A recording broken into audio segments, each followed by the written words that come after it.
At the beginning of the 20th century, somewhere off the coast of West Africa, a German steamship was leaving the port. Suddenly, the weather got worse, and the vessel entered a thick fog. The sailors ran aground on a sandbank close to the shore. Luckily, no one was hurt, and they were even able to save their precious cargo. But the ship was stuck in the sand for good. And it was not alone there. Nearly the entire length of the western coast of Namibia is called Skeleton Coast. If the name sounds scary, that's because it is. This 976-mile-long beach line is among the most dangerous places on Earth. The local Bushman tribes believe that their supreme deity made this land when it was angry. The Portuguese were the first Europeans to set foot in Namibia in the 15th century. And yep, they didn't like Skeleton Coast either. Portuguese explorers thought this land presented the gates to the underworld. This is the place where the Namib Desert meets the Atlantic Ocean. It might be dangerous, but it's actually beautiful. Plus, it's a UNESCO World Heritage Site. If Skeleton Coast had a PR manager, they would quit on the first day on the job. The area is not exactly tourist-friendly because of its geography and history. Beneath the sand and the waves, there is a secret ocean currently lurking for unsuspecting sailors. It's called Benguela Current. It flows towards the north along the coast of southern Africa. This part of the Atlantic is rich in marine life, but the current's land neighbor isn't that happy with the deal. This arid climate created the Namib Desert, one of the driest regions on Earth. And that marine life I just mentioned? It's sharks. 11 species of them to be exact. And yes, the great white decides to pop by once in a while. So far, we've got a desert landscape, strong currents, and sharks. Not a place for a beachside resort, definitely. But if someone ends up on Skeleton Coast, will they know they're in danger? Don't worry, they will. The beach is littered with wrecks of all sizes and shapes. If you remember that German ship I mentioned in the very beginning, its massive and rusted stern is now sticking out from the desert sand. There are some 500 wrecks in total scattered along the coast, and it's a mixed crowd, from Portuguese galleons centuries old to ships that ran ashore here in the 21st century.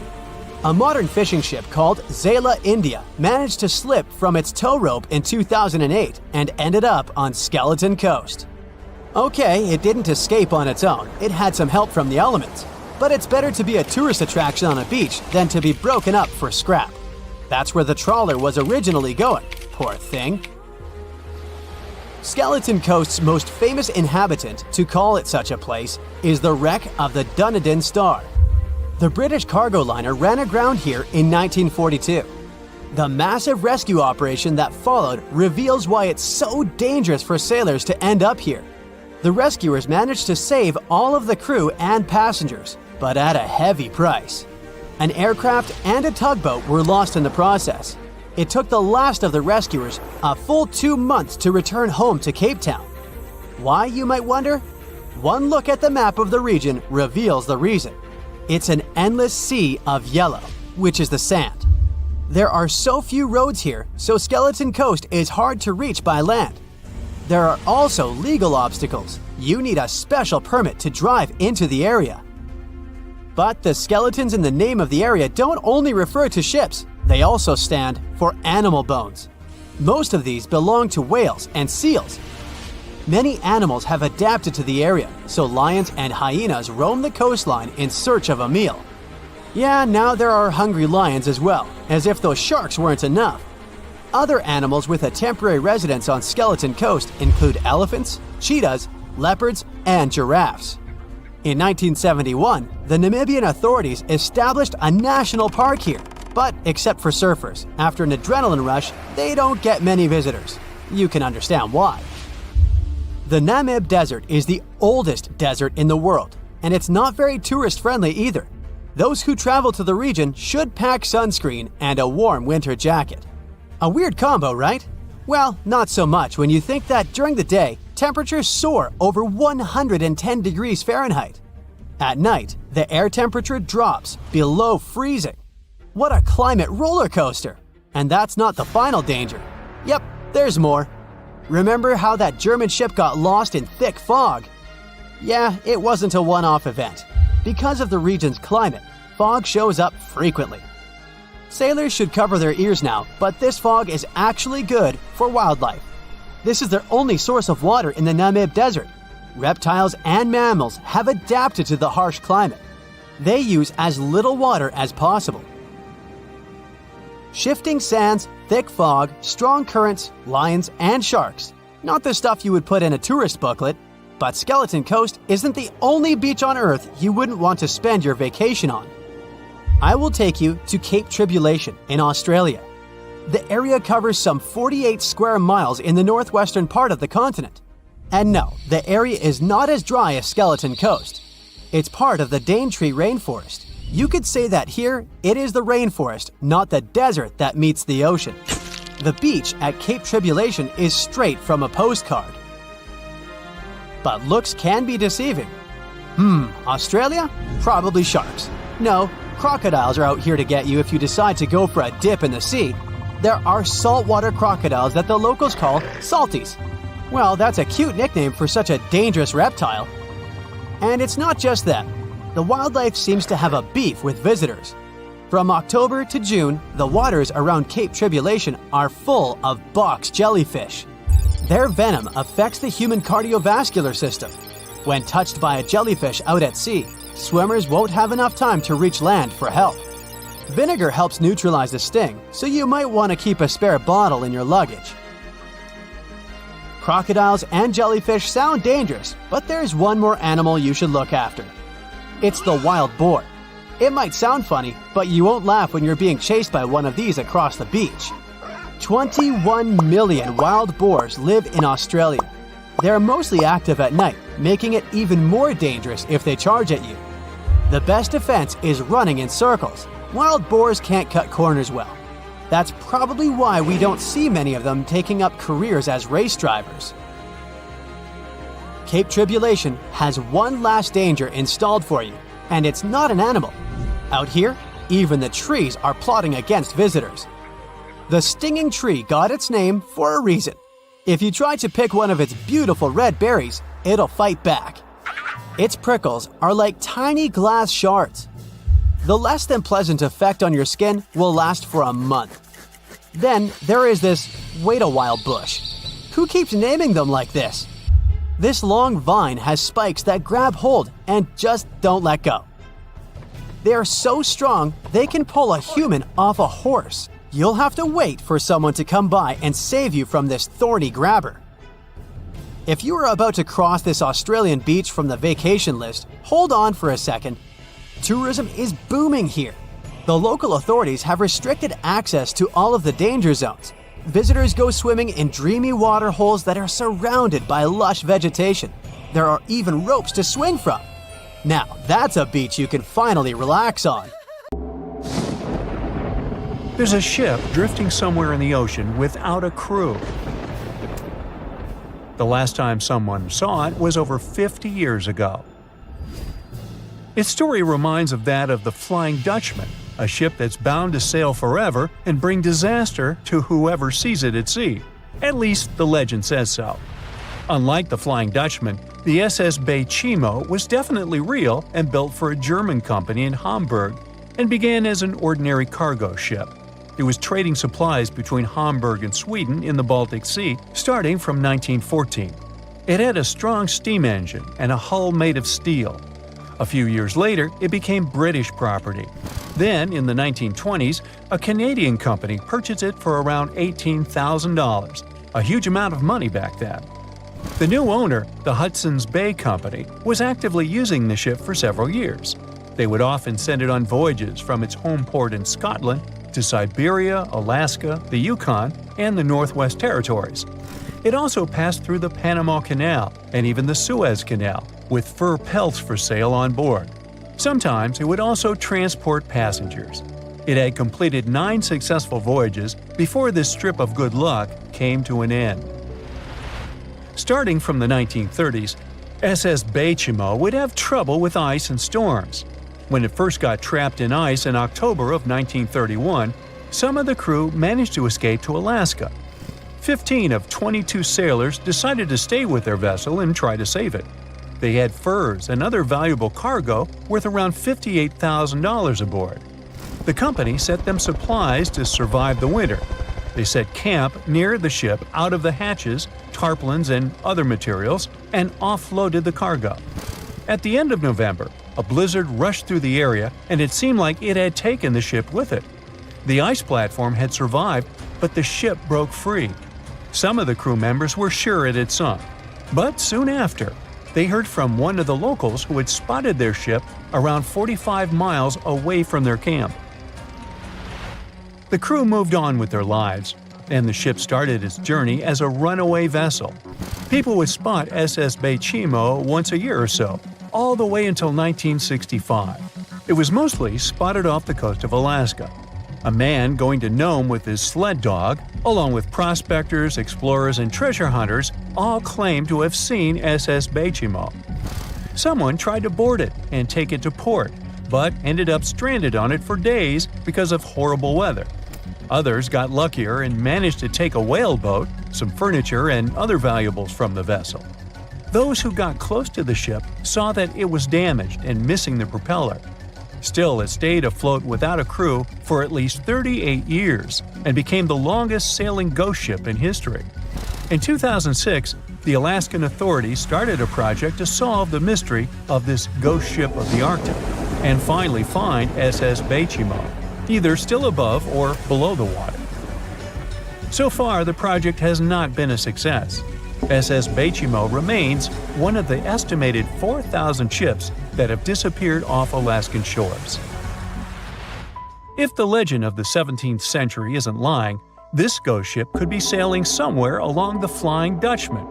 It belonged to the Dutch East India Company. Its captain managed to do the impossible for that time and sailed from Holland to Indonesia in only 3 months. They said he was flying over the sea, and some evil tongues explained that he had made a deal with evil forces to achieve that. Once the ship was sailing back home, its captain and crew disappeared without a trace. There are many versions of what happened to it. One of the first ones said it had tried to enter port at the Cape of Good Hope, got in a terrible storm, and sank as there was no captain to save it. Another legend says the captain had refused to obey the skies to let the ship sink during the storm. A scary life form then struck the boat and the crew, and it was condemned to forever wander without rest. Many sailors claim to have spotted the wandering Dutchman. The Duke of York, who was to become King of England, mentioned having seen it in Australian waters. Right after spotting the ship, the man who saw it first fell from the top of the mast and didn't survive.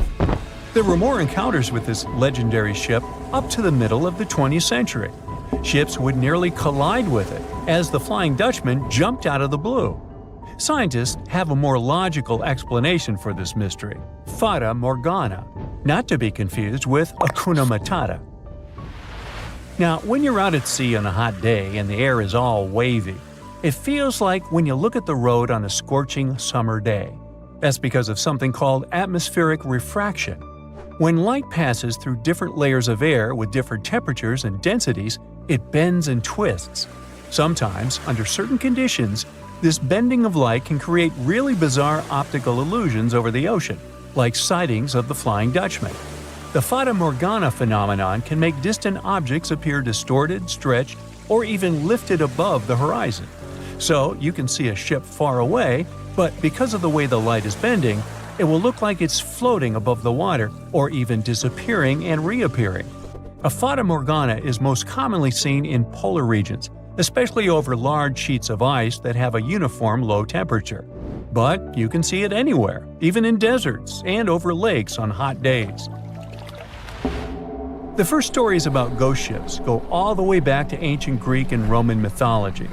One of the most famous ghost ships in history is the Mary Celeste.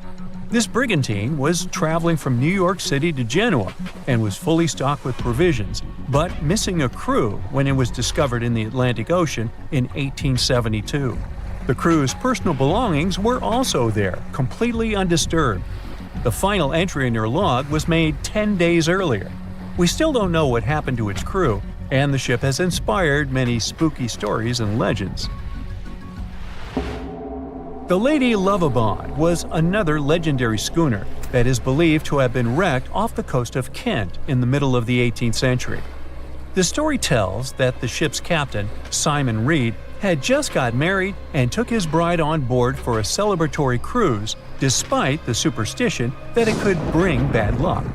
They were on their way to Portugal when the first mate, who is also in love with the captain's new wife, went mad because of jealousy, attacked another crew member, and then took over the wheel and steered the ship straight into the dreaded Goodwin Sands.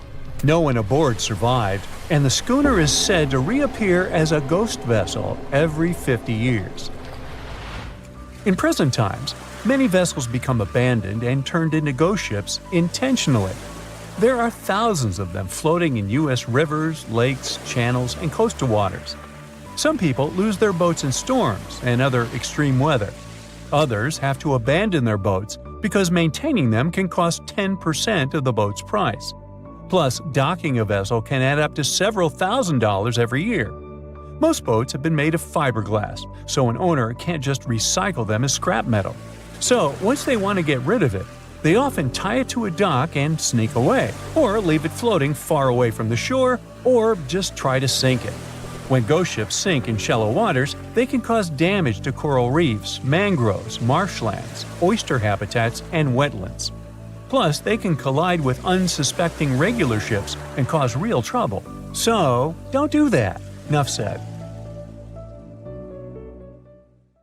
Recently, mysterious oceans have yielded quite a few lost treasures. No, we're not talking about gold or pearls. It's something far more valuable. Near Sicily, divers found a 2,500-year-old shipwreck hidden just 20 feet below the surface. It's so ancient that experts aren't sure what it was made of. That takes us all the way back to the time full of political intrigue, conflict, shipbuilding, and discovery. But first, wait. The remains of the boat were only 20 feet below the surface? That's not deep at all. Almost every amateur diver could reach that depth. How could it stay hidden for 25 centuries? Well, the ship wasn't sitting out in the open like some movie prop. Over time, storms and shifting currents buried it under layers of sand and rock, disguising it as just another lump of seabed to anyone swimming above. The only reason it was discovered was the high-end scanning technology.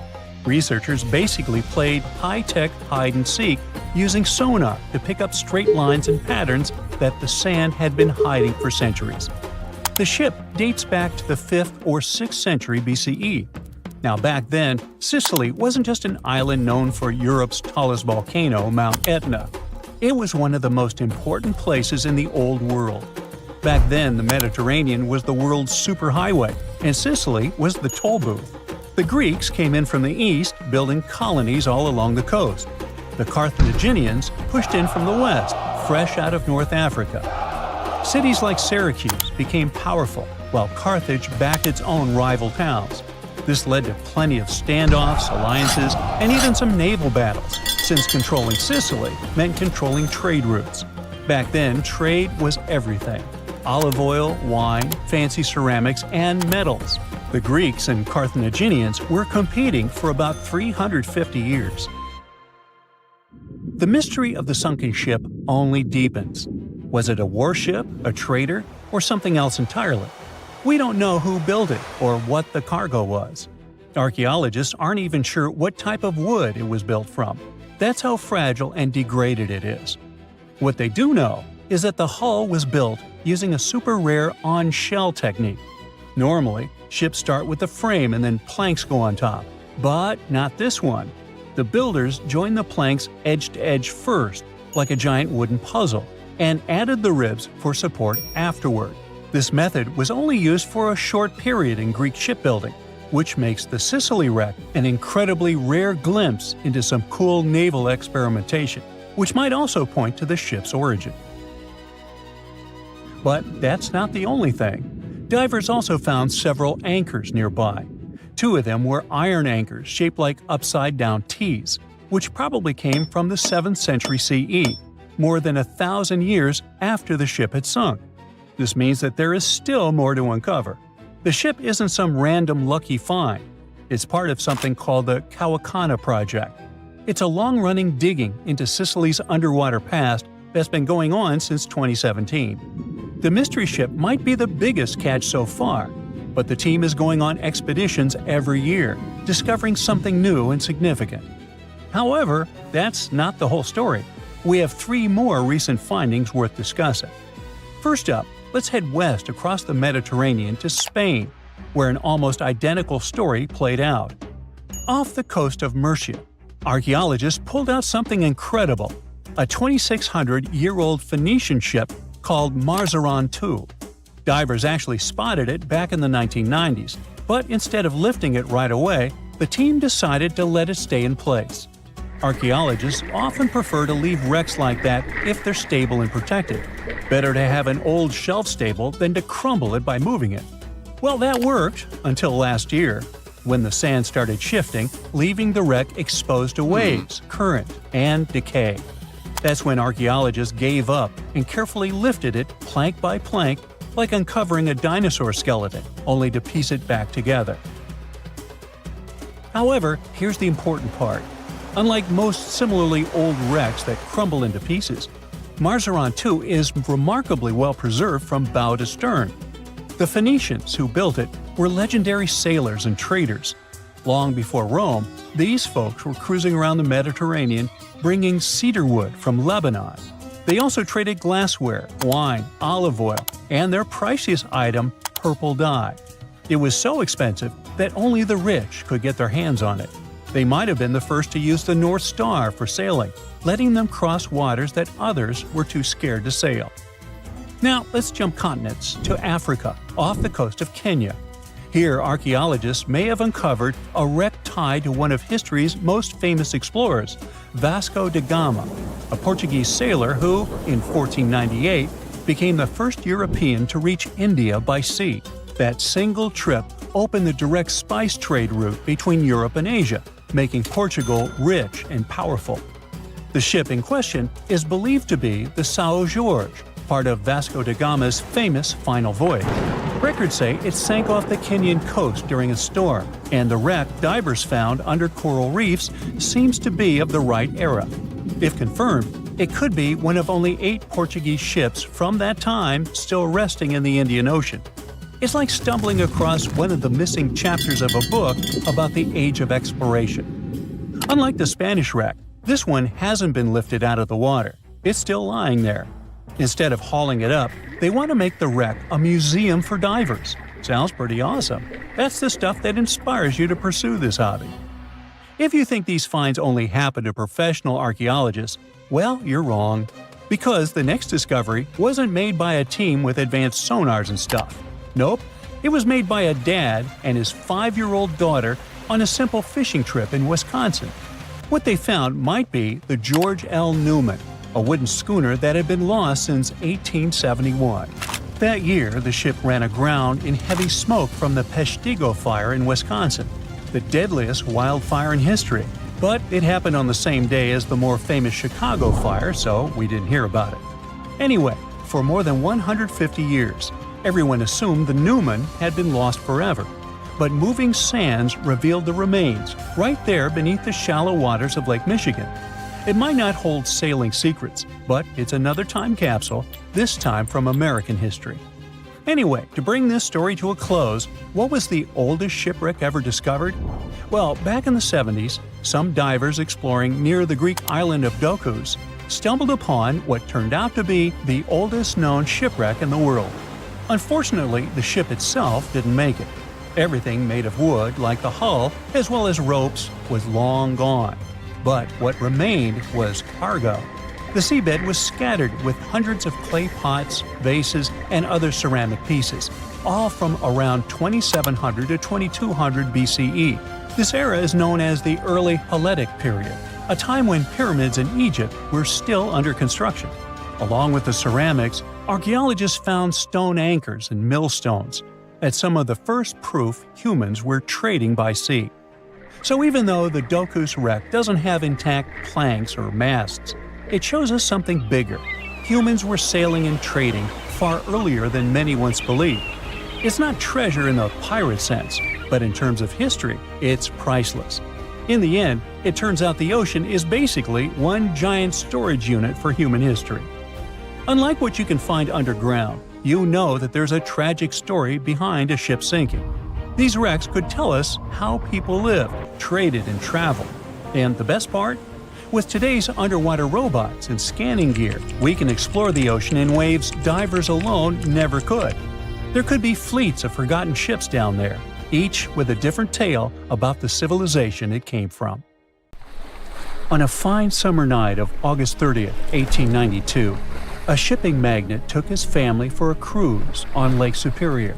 They were traveling on the Western Reserve, which was supposed to be one of the safest ships of its day. It was made of a type of steel like that used to construct the infamous Titanic, and it ended up with a similar tragic destiny.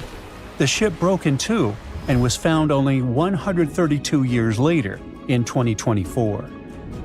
The 300-foot steamship was the first steel-plated freighter on the Great Lakes. One newspaper called it the Inland Greyhound because of how quickly it cut through the water. Peter H. Minch was the owner and inventor of this vehicle, which had been built just 2 years earlier in Cleveland. On the night of its last voyage, the ship set off toward Two Harbors, Minnesota. Minch brought along 5 of his family members: his wife, their 2 kids, his sister-in-law, and his niece. There were also 22 crew members aboard. It was a pleasant and smooth ride while they were sailing across Lake Huron. But as soon as they left Whitefish Bay, the lake turned wild, and the crew had to drop anchor for a while. Later that evening, as they entered Lake Superior around 9 p.m., a fierce summer storm moved in with powerful winds and crashing waves. Then disaster. The ship began to split in two. Within just 10 minutes, the Western Reserve was completely underwater. Everyone managed to get into lifeboats. The Minch family, with some crew members, took the wooden one, and the remaining 10 people got into the metal one. But the storm was so brutal that the metal boats sank right away, and only a few made it into the other lifeboat. That second boat floated for the next 10 hours. A steamship passed by, but didn't notice or hear the people calling for help. Around 7 o'clock the next morning, the lifeboat got within a mile of shore near Deer Park, Michigan. They were so close to safety, but sadly, the lifeboat flipped too, and they all ended up in the freezing water. The only survivor of this tragedy was 24-year-old Harry Stewart, the ship's wheelsman. He swam a full mile through the freezing water and made it to shore, almost unconscious but alive. He later mentioned he survived only thanks to a heavy-knit, close-fitting pea jacket. The Western Reserve was lost for over 100 years until a couple of determined explorers finally tracked it down. They spent over 2 years searching non-stop for the wreck off Michigan's Upper Peninsula. Daryl and Dan Erdl found it using a side-scan sonar that looks half a mile out on each side. One day, they saw a tiny blip on the left side of the scan. It was small, but Daryl measured the shadow, noticed that it was about 40 feet tall, and realized it must be something important. So they turned back and scanned directly over the spot. They saw cargo hatches and the wreck that looked like the ship had snapped in two, with one half lying on top of the other in an almost impossible position. Each piece measured around 150 feet long, and once they checked the width, they knew for sure that they had just found the legendary Western Reserve. Historians are still not sure why the vessel, that was supposed to be unsinkable, suddenly snapped in half, but they have a few solid theories. One idea is something called hogging. It happens when the ship rides up over a giant wave and the bow and stern are left hanging in the air with nothing underneath to support them. That puts a large amount of pressure on the middle, and it bends down like a stick when you're pulling both ends. Another plausible reason concerns the steel the vessel was made of. Back then, steel was the hot new substitute for iron. But quality control wasn't perfect. Some steel plates weren't made very well, which could have caused a serious weak point in the ship's body. There's also the chance that the ship didn't have enough ballast, which is the weight used to keep it stable, or maybe it wasn't balanced correctly. Sadly, just 8 weeks after the Western Reserve tragedy, another vessel that had been built at the same time with similar mill runs of steel plate repeated the destiny of its twin. The W.H. Gilcher was a steam freighter used to transport cargo between ports on the Great Lakes. It set out on what was supposed to be a routine trip on October 26, 1892. Loaded with over 3,000 tons of coal, the ship left Buffalo heading for Milwaukee. Captain Leeds H. Weeks and a crew of 18 were on board. Everything seemed normal at first, and by the afternoon of October 28th, the ship passed through the Straits of Mackinac and entered Lake Michigan. It was expected to reach Milwaukee by the 30th, but it never made it. A massive storm slammed into Lake Michigan and Lake Huron on October 28th and 29th, and created havoc on travel plans for many ships. When the storm finally passed and boats started pulling into port, people began to piece together what happened to the W.H. Gilcher. One captain who was sailing nearby on his schooner said he saw a large steamer battling the storm about 20 miles northwest of North Manitou Island around 8 p.m. on the 28th. The ship looked helpless, and there was no movement or sign of life. Another captain later saw furniture and parts of the ship's bridge floating in the lake near South Manitou Island. Then 2 more steamers picked up broken pieces of W.H. Gilcher's pilot house in the same area. It became clear that the storm had destroyed the freighter, and tragically, no one survived. The Great Lakes are a hot spot for shipwrecks, and there have been between 6,000 to 10,000 of those starting in the 17th century. Back in 1679, the Griffon became the first European vessel to vanish without a trace on the lakes. It sailed all the way from Buffalo, New York, to Green Bay, Wisconsin, passing through Lake Erie, the Detroit River, Lake St. Clair, and Lake Huron before reaching Lake Michigan. After a stop in Green Bay, it started heading back, and then it was never seen again. In 1975, one of the most famous shipwrecks happened when the massive 729-foot ore carrier SS Edmund Fitzgerald sank in Lake Superior. A fall storm was supposed to stay far south of their route, but things changed fast. Another freighter, the Arthur M. Anderson, was following behind and kept in radio contact with the Fitz's captain, Ernest McSorley. By the afternoon of November 10th, waves were smashing over the deck, and wind gusts at over 80 miles per hour were hitting both ships hard. By 7:20 p.m., the Anderson couldn't reach the Fitzgerald by radio anymore, and it had vanished from radar. There was no distress call, no warning. The huge ship had just disappeared. Later, search crews found the wreck over 530 feet under the surface, broken into 2 giant pieces. No one of the 29 crew members survived, and no one witnessed what really happened. There could be all sorts of reasons for such tragedies, from errors in judgment and equipment failure to simply being in the wrong place at the wrong time. The Great Lakes are massive bodies of water with weather systems that you would expect to find in seas. These inland seas sit deep in the middle of the continent, and hurricane-strength winds and powerful storms form here. Many of them hit in November and December, when the waters are still warm from the summer, but Canadian cold air is starting to push down. There's a huge difference in temperature between the air and water. This difference and strong winds lead to massive waves. Plus, ice forms more easily in fresh water than in salt water. It builds up on ships quickly, and crew members also have to get around tricky ice waters. Water levels here are also unstable. In wet years, storms are more likely to happen, and this makes the risk of damage or disaster higher. It's June of 1857. A fierce storm slams into Geechin Bay, Australia, and rips apart a Dutch ship weighing 800 tons. Part of the crew tries to escape in a small boat, but only 9 of the 25 men on board survive. Now, many years later, researchers believe they've found this long-lost gold rush shipwreck. Yep, this ship is tied to one of the most dramatic high-stakes chapters in Australia's history.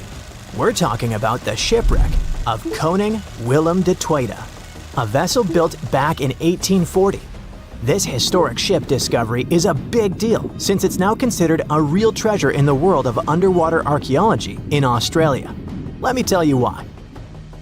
By the middle of the 19th century, Dutch ships were carrying not just goods, but also people from Asia who were hoping to start a new life in Australia.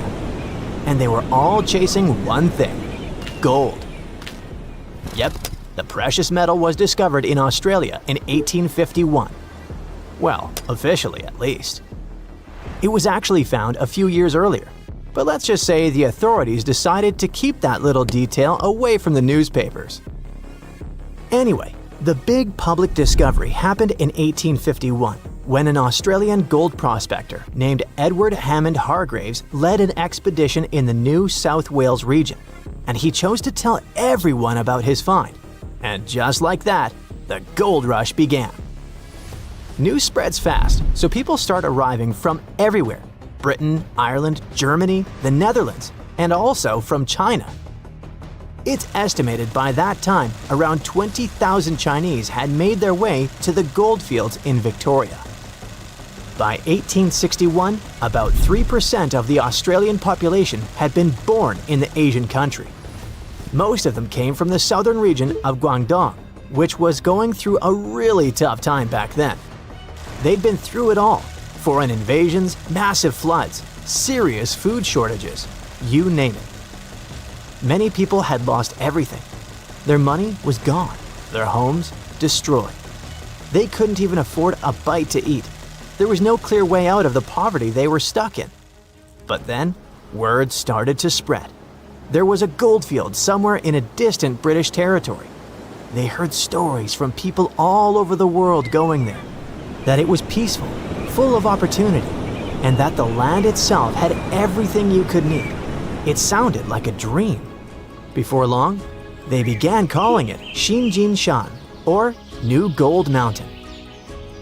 So, many scraped together what little they had left to reach Australia and start over. It was a shot at a better life, a chance to lift entire families out of poverty. But getting there wasn't cheap or easy. They had to travel in huge ships, and the average trip from Guangdong province took about 3 months to reach Sydney or Melbourne. At some point, Australian authorities decided to impose a tax on Chinese arrivals.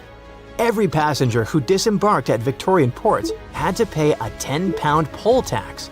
So what do you think happened? The routes changed, of course. Instead of docking directly in Victoria, ships began stopping in Robe, a town in the southeastern part of South Australia. From there, people would walk about 250 miles all the way to the goldfields just to avoid paying the tax. And this area is exactly where the Koning Willem de Tweede was discovered. Yep, our Dutch ship was found off the Robe coast, and it was one of many vessels that carried Chinese passengers to Australia. Now you can see why it's historically important, right? On the 16th of June, 1857, it brought around 400 people safely to shore so they could start their lives over. The ship itself didn't get a happy ending though. After dropping them off, it was supposed to continue its journey, but then a storm rolled in. So, the ship had to drop anchor and wait it out in Geechin Bay. The weather kept getting worse. The anchor began to drag, and by the 13th of June, it was completely lost. The captain, called Hendrik Geisen, had to act fast. He made the call to beach the ship in hopes of saving both the vessel and his crew. But there was a problem. The ship ran aground on Long Beach, about 3 miles east of Robe, and it started breaking apart quickly in the rough seas. The rest of the story is tragic. 16 sailors drowned when one of the ship's small boats turned upside down. Only 9 men made it out alive. Captain Geisen stayed aboard the wreck. He eventually reached the shore by clinging to a cask. Thankfully, people who were on the beach managed to pull him out of the sea using a rope. A few months later, things from the wreck were sold to a local man in Robe named Jacob Chambers for £225, which was a pretty big amount of money back then. And that's because people were able to save a good amount of stuff from the wreck, like the bell, some doors, and wooden planks from the hull. Those doors and some of the timbers were later used to build the Caledonian Inn, a historic two-story stone hotel that went up in 1859. As for the bell, it was supposedly used at Roe Primary School for over 100 years, but researchers aren't so sure about that part. What we do know is that most of the ship's remains were still missing, until now. After 3 years of hard work, a team affiliated with the Australian National Maritime Museum believes they have finally found the Koning Willem de Tweede. The project kicked off in April of 2022, and its main goal has been to search for, locate, and carry out an archaeological survey of the shipwreck's remains. To do that, they mainly used two tools: underwater metal detectors and a marine magnetometer, a device that detects changes in the magnetic field of the seafloor. Soon, this technology started picking up a bunch of anomalies in the area where the shipwreck was believed to be. And by anomalies, I mean weird signals. Clues that something might be buried under the seabed, probably hidden under layers of sand or mud. They believe those signals were coming from the iron parts of the ship's windlass. That's a big winch at the front of the ship used to pull up the anchors. Some of those pieces were sticking up slightly from the seabed, along with a partially exposed iron frame. They also spotted a well-preserved wooden plank underneath the windlass, which suggests that more of the ship's hull is still down there, just buried under the sand. So why do they feel confident that this wreck is the Koning Willem de Tweede? Well, basically for 3 reasons. First, the location. The spot where they picked up those signals lines up with historical accounts of where the ship went down. And it just so happens to be the only known shipwreck in that part of Long Beach. Second, the size. The cluster of magnetic signals roughly matches the ship's documented length, which is about 140 feet. Third and last reason, they found pieces of Chinese pottery from the 1800s right on the beach next to the site. When you put all those facts together, it basically screams Koning Willem de Tweede. That's why the team feels so confident they've finally discovered this historic ship. But even though they have good reasons to believe it, more research still needs to be done, so they're planning future visits to the site to keep monitoring things. The goal is to check the ship's condition and look for more parts of the hull or artifacts that might get uncovered as the seabed shifts over time. Let's hope they get lucky next time around. Now, it's been barely a century since the Titanic sank, but scientists say that already, within just a few decades, its wreckage could disappear almost entirely. Meanwhile, a Greek wooden shipwreck that's around 2,400 years old is still looking good.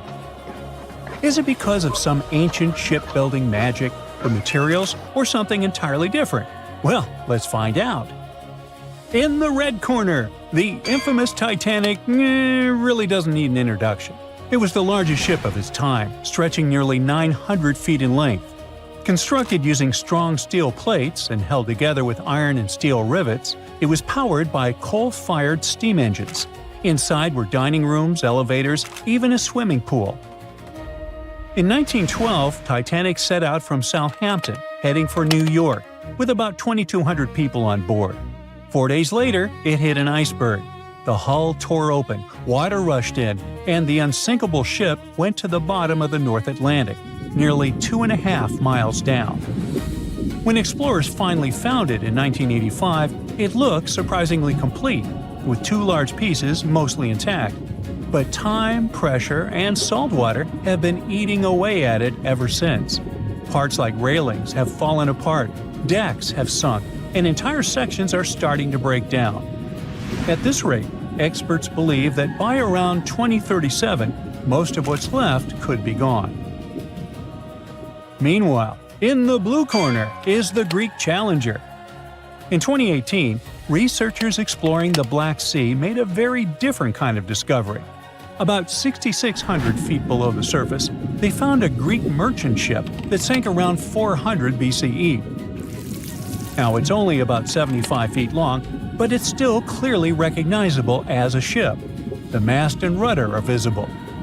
It was most likely a cargo ship, built for short and medium-range trips, transporting goods between ports rather than across open oceans. Whatever happened, it sank deep in the Black Sea and stayed there, surprisingly well preserved. The wood hasn't disintegrated, and the shape of the ship is still easy to recognize even after so much time. This doesn't seem possible, but the explanation is really cool. In almost every situation, wood is far less resilient than steel. Steel is one of the strongest materials humans have ever made. It can handle huge pressure and heavy loads for years. That's why modern ships, skyscrapers, and bridges are built from it. Wood is soft, flexible, and much weaker. It deteriorates rather quickly, especially when exposed to sunlight, oxygen, and water. Wooden shipwrecks are doomed to disintegrate sooner or later. Salt water soaks in, fibers break down, and living things start to eat it. In shallow or warm seas, wood becomes a meal for shipworms. Well, not actual worms, but mollusks that drill through timber like underwater termites.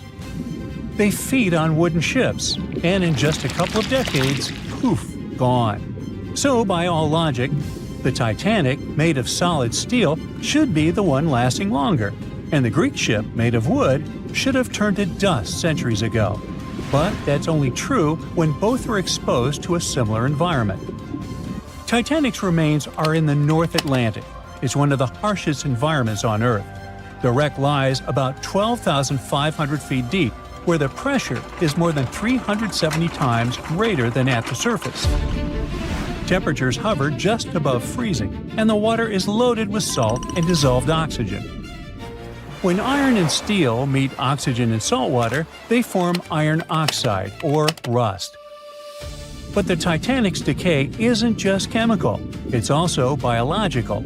In the 1990s, scientists discovered special bacteria on the wreck called Halomonas titanicae. These microbes actually feed on the metal itself, building fragile, icicle-shaped formations called rusticles. Rusticles may look solid, but they're brittle and hollow, like coral made of rust. As they grow, they break off, taking bits of the ship with them. Every rusticle that falls means a little more of the Titanic disappears. Add to that strong underwater currents and deep-sea pressure, and it's easy to understand why the wreck is slowly collapsing in on itself. The Black Sea, on the other hand, has some fascinating traits that make it unique. Its structure is like a giant layer cake, made of two completely different oceans stacked on top of each other. At the top, you have regular seawater, full of oxygen and marine life.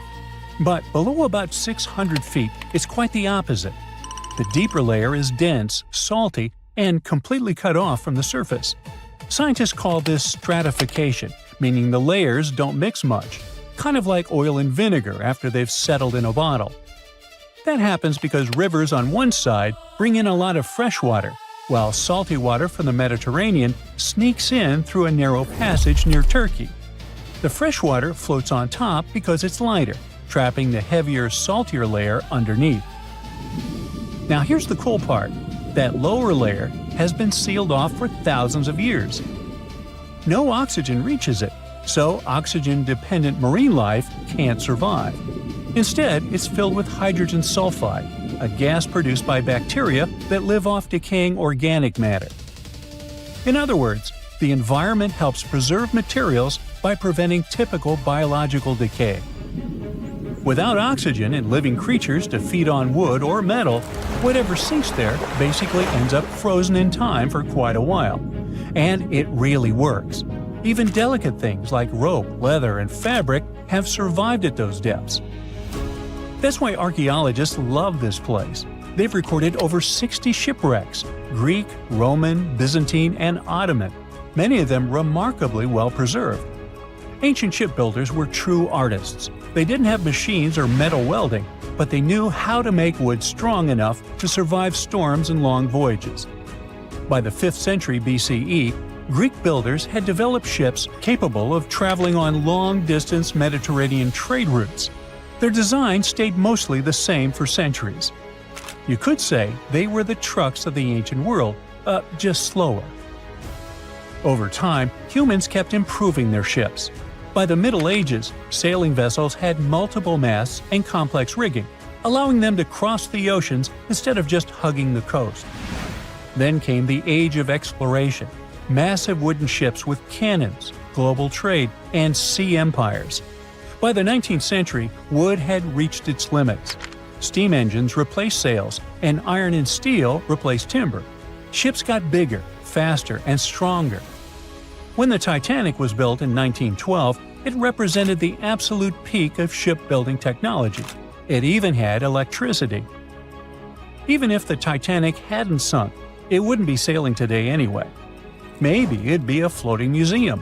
One thing is certain, though, it would have been a vastly different movie. Today, scientists are racing to preserve both kinds of shipwrecks, the ones frozen in time and the ones fading fast. In the North Atlantic, robotic submarines are mapping the Titanic with 3D scans before the wreck collapses completely. Meanwhile, in the Black Sea, underwater drones explore without disturbing anything, capturing ships that look almost new, complete with anchors, pottery, and carved decorations. Because the seabed there has been closed off since forever, it's not just ships that survive. Ancient pots, tools, and even traces of villages still lie buried in the dark, undisturbed layers of silt. It's one place you need on your map if you are into sea archaeology. But not all shipwrecks are left untouched. Around the world, an increasingly common approach is turning select historic wrecks into managed underwater museums. Instead of keeping them out of reach, scientists and conservationists are inviting divers to explore them responsibly. For example, off the coast of Greece, one ancient shipwreck from the classical era now serves as a protected dive site. In most cases, moving sunken boats is impractical and risks damage.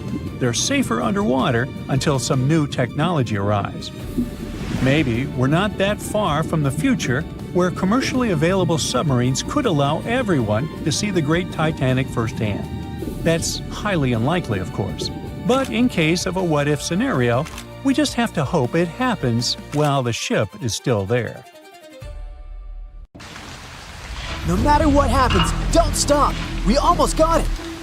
Two treasure seekers are digging frozen ground in a cornfield at night. It's raining hard, lightning is flashing, but these two guys keep working. And now the shovel hits something solid. No way! A treasure chest! They start digging faster and find a piece of a ship's engine. What the?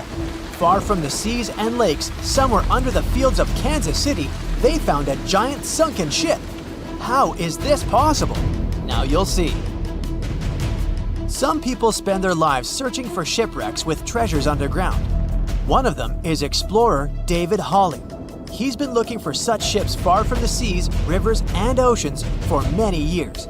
He does this because he likes the feeling of adventure. The holds of these ships may contain chests of gold, antiques, and artifacts. And you can get a lot of money for them. David says you don't have to go into the ocean to find a sunken ship. They may be lying in your backyard. But why do ships end up buried underground among fields, farms, and plains? Let's find out using the example of steamboat Great White Arabia. According to old records, the newspaper clippings, this ship had been carrying about 200 tons of treasure before it sank in 1856. Many rumors and local legends said the ship was lying underground a few miles northeast of Kansas City. It was there because people deliberately altered the riverbed and channels of the Missouri River in the second half of the 19th century. They artificially brought the shores closer to each other.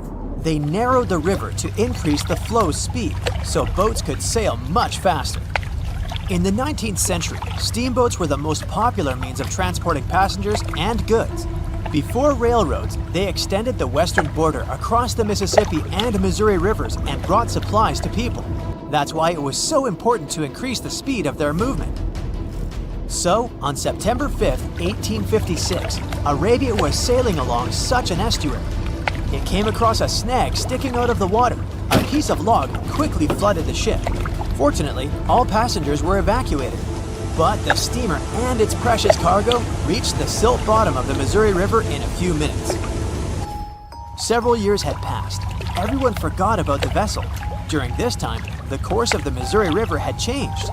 But Arabia remained under the wet, muddy bottom. The soil level above it was getting higher, and the ground was losing moisture. Eventually, many decades later, a cornfield formed above the sunken ship. In the 1980s, one farmer owned this area, and he had no idea what was hidden in his territory. David Hawley carefully studied the history of the sunken ships of the USA. He knew that hundreds of steamers had gone underwater all over Missouri, but most of all, he was interested in Arabia, as there were rumors that it was filled with gold and other valuable things. The territory of cornfields in Kansas was vast, but David Hawley knew how to search properly. In 1987, he started working, first together with his brother and father. They collected all the clippings from old newspapers they could find. They were looking not only for information about the steamer, but also for maps of the Missouri River. They tracked its historical changes, checked the dates, and identified a large area where the steamer sank. Next, they used electromagnetic testing and other geological stuff to study the soil and find the right place. They searched for differences in ground moisture and density. Then, they went through the territory with powerful metal detectors. And so, by the fall of 1988, they had determined the location of the steamer. Arabia was the size of a football field. This gigantic vessel lay 45 feet underground, 4 stories down. But before they started excavating, they had to ask the owner of the cornfield for permission. For the farmer, this news was a big surprise. He agreed on the condition that the excavations would be completed by spring so that he could sow a new crop. Digging a giant ship in winter is much more difficult and expensive than at other times. It includes additional equipment, electricity, and heating costs. The team worked day and night. They financed the excavations out of their own pocket. Each invested more than $10,000 and took out a bank loan. Finally, they noticed the first details of the ship. The shovels hit the huge engine boilers and the deck. The goal had been achieved. Most of the cargo lying inside the sunken ships is covered with rust, shells, mud, and is badly damaged. The contents of Arabia were in excellent condition, considering that the ship had sunk 130 years prior. Unfortunately, they didn't find the chests of gold. Still, they got several tons of other valuable cargo, household items of people who lived in the middle of the 19th century. It was a time capsule. The ship was carrying supplies for hundreds and thousands of people, and all these things were perfectly preserved. For example, they could clearly see the brand stamp Goodyear Rubber Company on one rubber shoe. The longer the excavations continued, the more things David and his team found. In the barrels, they found plates from the 19th century. They were intact and usable. Also, there were clean clothes, thousands of pairs of shoes, harpoons, frying pans, and umbrellas. The ship was carrying cargo to supply about 16 small towns. Yes, it's not gold, but such artifacts are also precious. The contents of the ship could be worth millions. However, the crew wasn't going to sell these things. They made a museum on the site of a former fruit market in Kansas City. If you go there, you will immediately feel like you're in a department store of the 19th century. There are thousands of items in good condition. Even the matches here are dry enough to light up. It took David many years to present the entire collection from the steamship. He values each of the items and doesn't want to sell them. Anyone can come here, pay for a ticket, and find themselves in the past. Who knows, maybe there's an old ship hidden in your backyard too. Geologists found an older vessel in the hot desert of Namibia in 2008. This ship sailed back in the days when pirates scared sailors on the seas, and now it's inside a dried-up lagoon. The ship sailed from Lisbon in 1533 and disappeared with the crew near a small diamond mining town. After almost 500 years, the hull had been badly damaged. Only the carcass of the ship remained, but the treasure hidden inside the vessel stayed intact. They carefully studied the boat for a long time, trying not to ruin anything. And then, 5 days later, they found a big old chest in the hold. Carefully opening it, they found gold coins there. Thus, the cost of the ship was estimated at about $10 million. The exact cause of the shipwreck is unknown, but experts believe the ship was destroyed by heavy cargo and bad weather. It went to the bottom of a lagoon that later became a desert. Some find an airplane in their backyard, others discover a ship, and one man found a passage to an ancient secret city in his house. This happened in Turkey in 1963. The owners of the building decided to make repairs. He went to his basement and knocked down the wall to turn this place into a living room. And so, behind one wall, he found a tunnel leading underground.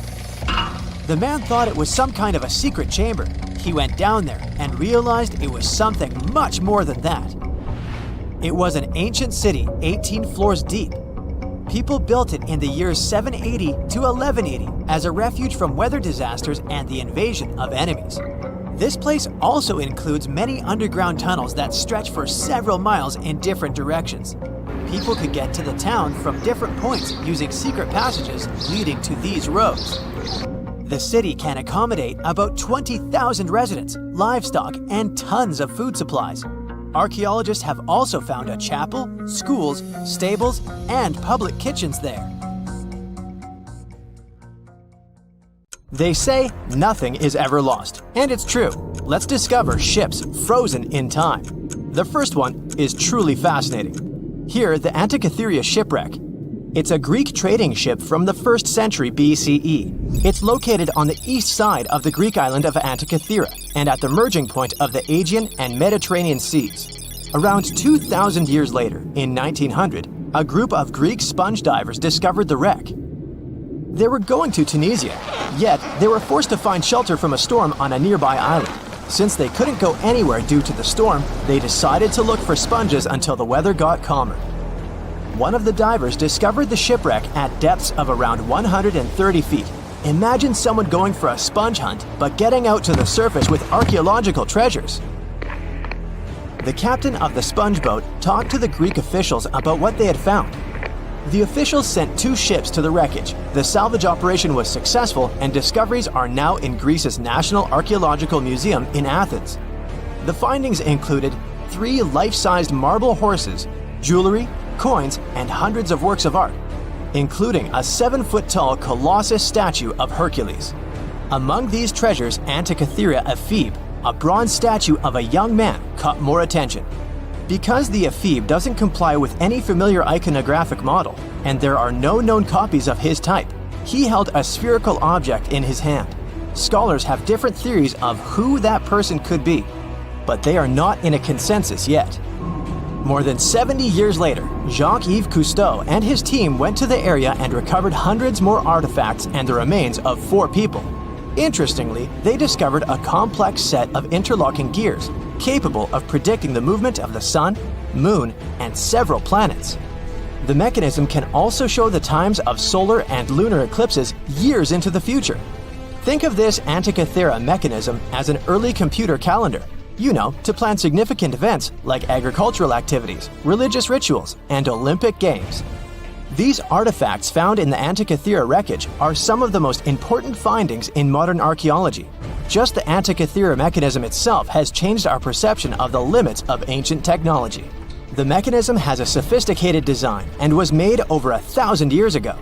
After all these amazing discoveries, experts believe that the wreckage site has remained largely unexplored, and is mostly because of its location and the landscape of the seafloor on which the ship rests. The wreck is too deep for scuba divers but too shallow to use something like a submersible. A survey made on the seafloor in 2012 showed evidence of a second wreck about 800 feet to the south. It's clear that this area has a lot to offer humanity. What would happen if those sponge hunters didn't go to the area? Scientists found a shipwreck in Antarctica at the bottom of the Weddell Sea 107 years after it sank. The name of the ship was Endurance, and it was the lost vessel of Antarctic explorer Sir Ernest Shackleton.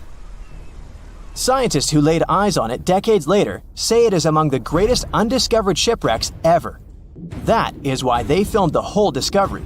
The video shows the remains of the Endurance and proves it is still in remarkable condition. It has been sitting in 10,000 feet of water for over a century, yet it looks like it sank very recently. So the story goes like this. The ship was crushed by ice and sank in 1915. Shackleton and his crewmates had to escape by themselves in small lifeboats. From then on, it was all about survival. Shackleton imagined to get his crew to safety. Then, the ship sank. Yes, this is a pretty impressive story. But why did scientists prize this ship? Firstly, Shackleton's Imperial Trans-Antarctic Expedition sailed to make the first land crossing of Antarctica. Yes, the crew was trapped in ice, but the intention was important. Secondly, it's about the challenge itself of finding the shipwreck. The Weddell Sea is almost always covered in thick sea ice. You know, the same ice that made the Endurance sink. Getting near the presumed sinking location is super hard, let alone being able to conduct research. Experts of the modern expedition team foresaw the time when the lowest extent of Antarctic sea ice would come using satellite images. They realized that the weather was in their favor to start an expedition.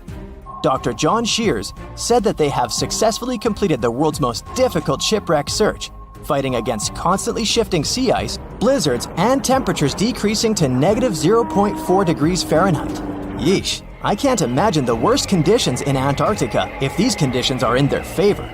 Lastly, look at this. It's timbers. They're very much intact. Plus, you can read the ship's name. It's still visible. Marine archaeologist Menson Bound says that this is the finest wooden shipwreck he has ever discovered. He has 50 years of career experience, so I believe the guy. So how come the wood is not rotten? Dr. Michelle Taylor, a deep-sea polar biologist, said that there has been little wood deterioration because the wood-munching animals are not in this forest-free region of Antarctica.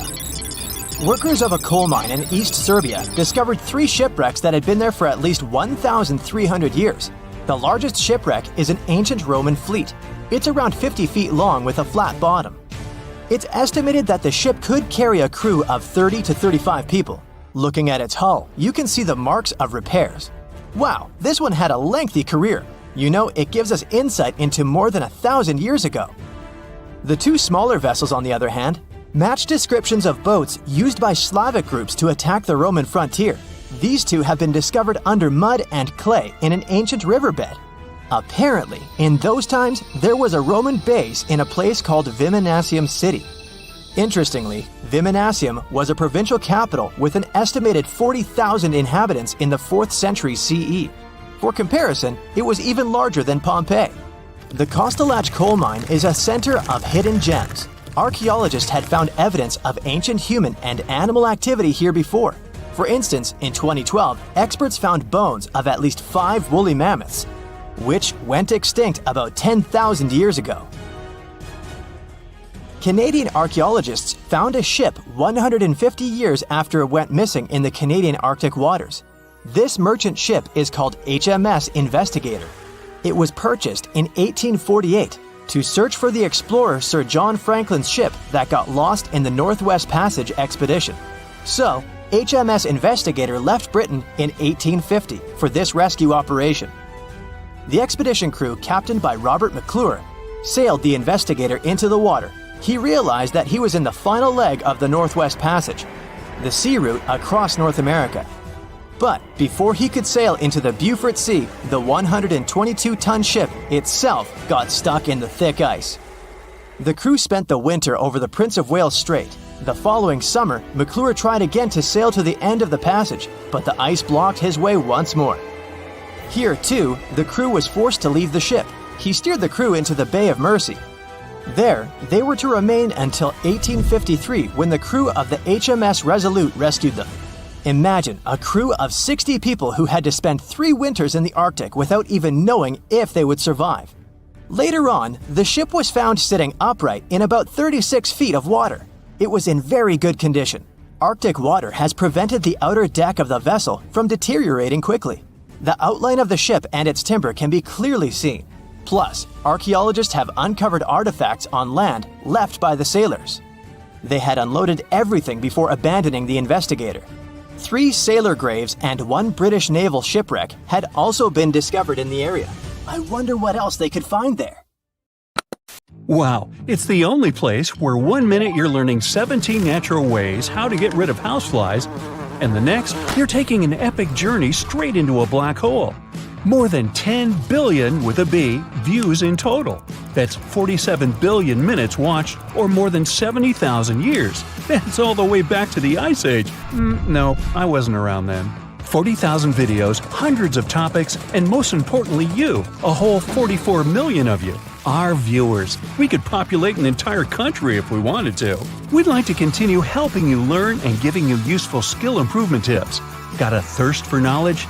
We've prepared 4 masterclasses on creating a 2D character animation from scratch, 10 hours of video lessons, practical tasks using professional software, and additional materials that you can use with your own projects. Get the full course now and create your own animated masterpiece. It has recently become a popular location for many tourists looking for the perfect place to get away from it all. If you're lucky enough to catch a sunny day here, it's like no other, I can assure you. Chances are, you'll end up having loads of foggy days, but let's be honest, they have a special allure of their own. This enchanting smile-shaped island is called Sable Island. It's located 190 miles from mainland Nova Scotia. It wasn't accessible to the general public until 2013. That's when it was added to the list of National Parks of Canada. You can get here either by plane or by water. But what's so enchanting about this place anyway? There must be something since the yearly tourist count is growing every year. Firstly, there's a spectacular number of wild horses here. There are between 200 and 500 horses roaming free all over the island. There's also a large population of gray seals. The place is also the only breeding location of a rare bird species called the Ipswich sparrow. If you're already considering a trip here, there are some things you need to know first. Remember that fog I mentioned earlier? Well, it turns out that Sable Island is the foggiest place in the Canadian Maritimes.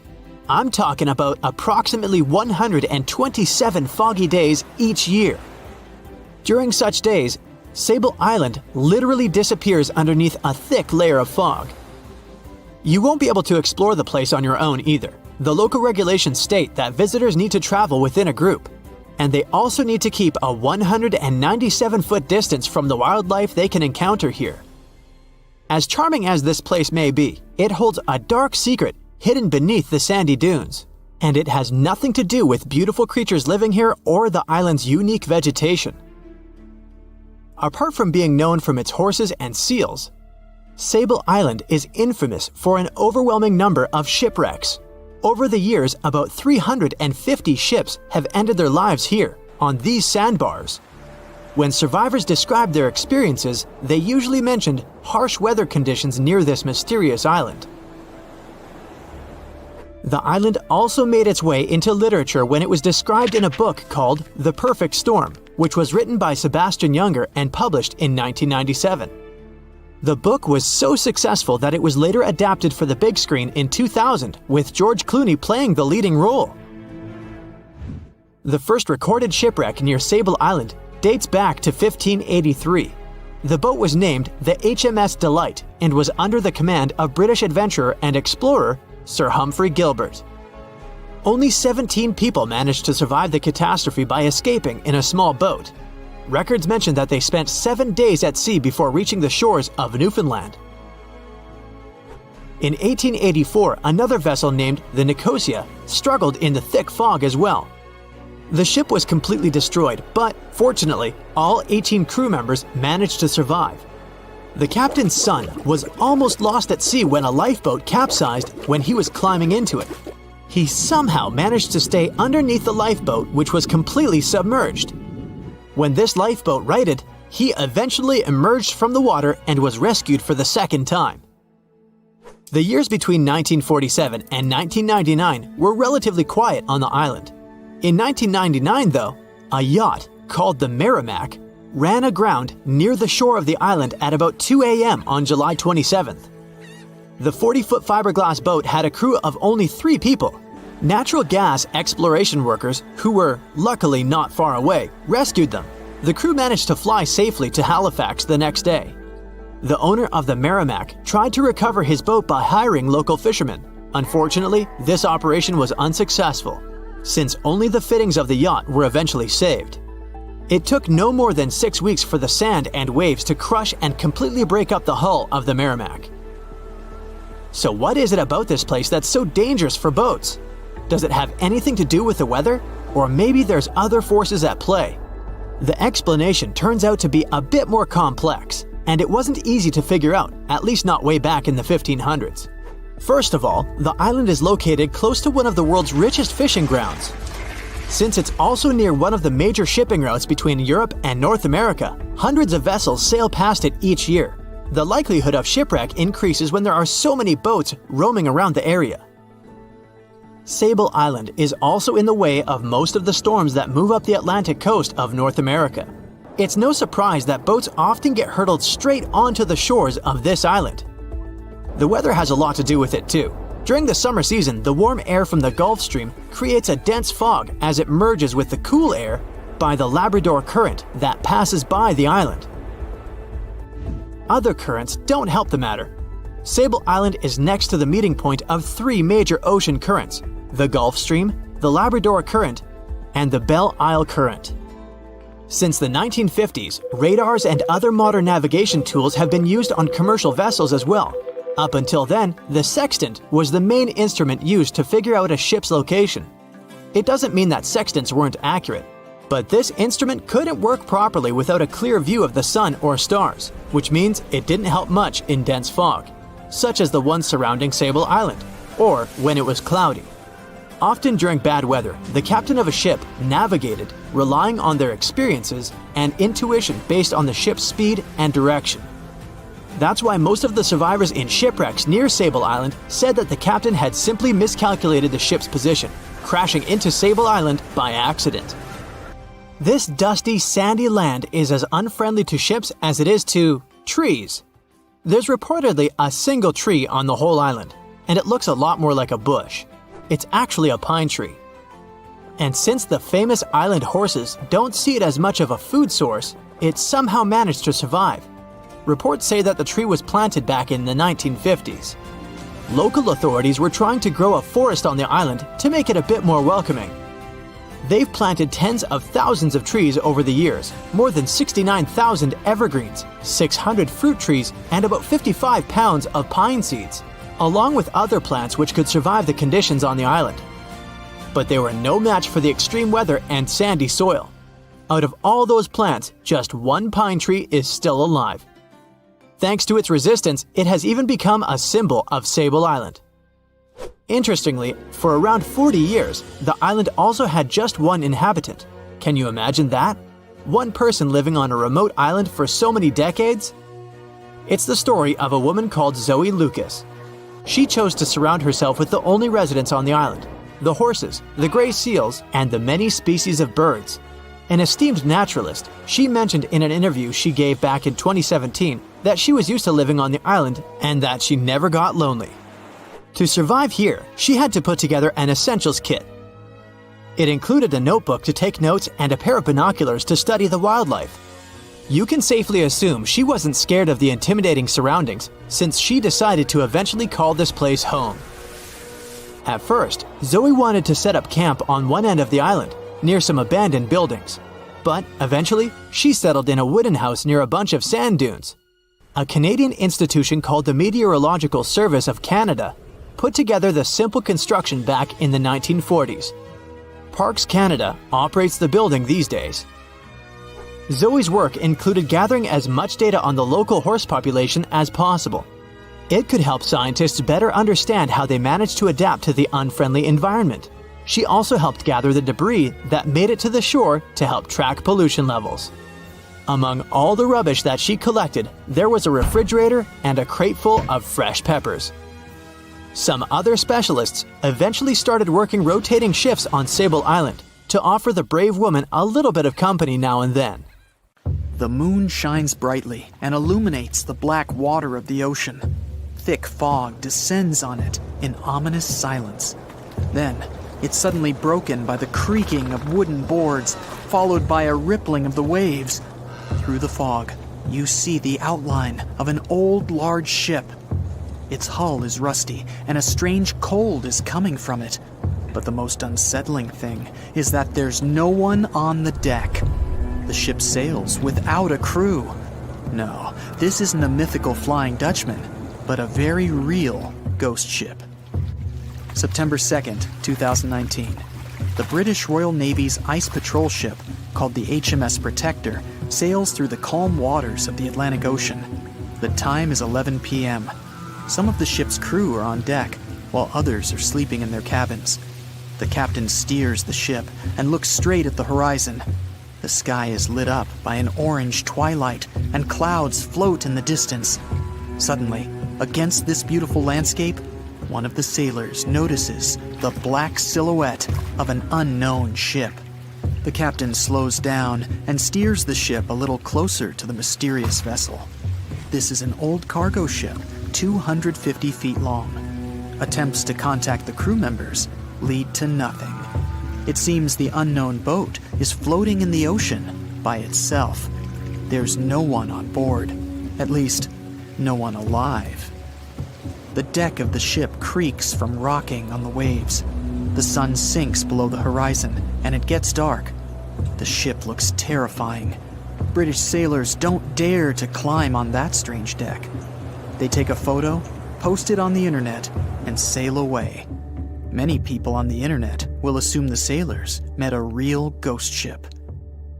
5 months later, we're in the village of Ballycotton in County Cork, Ireland.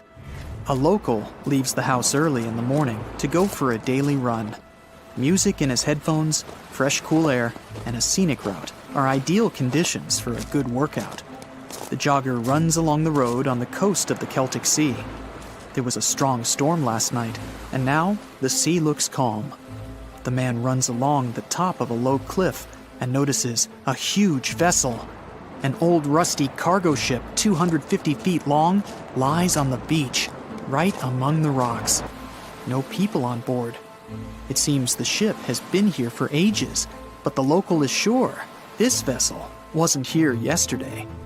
A little later, it turns out this is the same ship that the sailors from the HMS Protector saw 5 months ago, thousands of miles from this place. The cargo ship, called the Alta, was built in 1976. Nobody knows who used it all this time and for what purposes. It's only known that in 2017, the ship was purchased by a new owner and marked with the flag of Tanzania. It's important to say that almost all cargo ships are equipped with AIS, Automatic Identification System, which is needed to track ship movements in the ocean.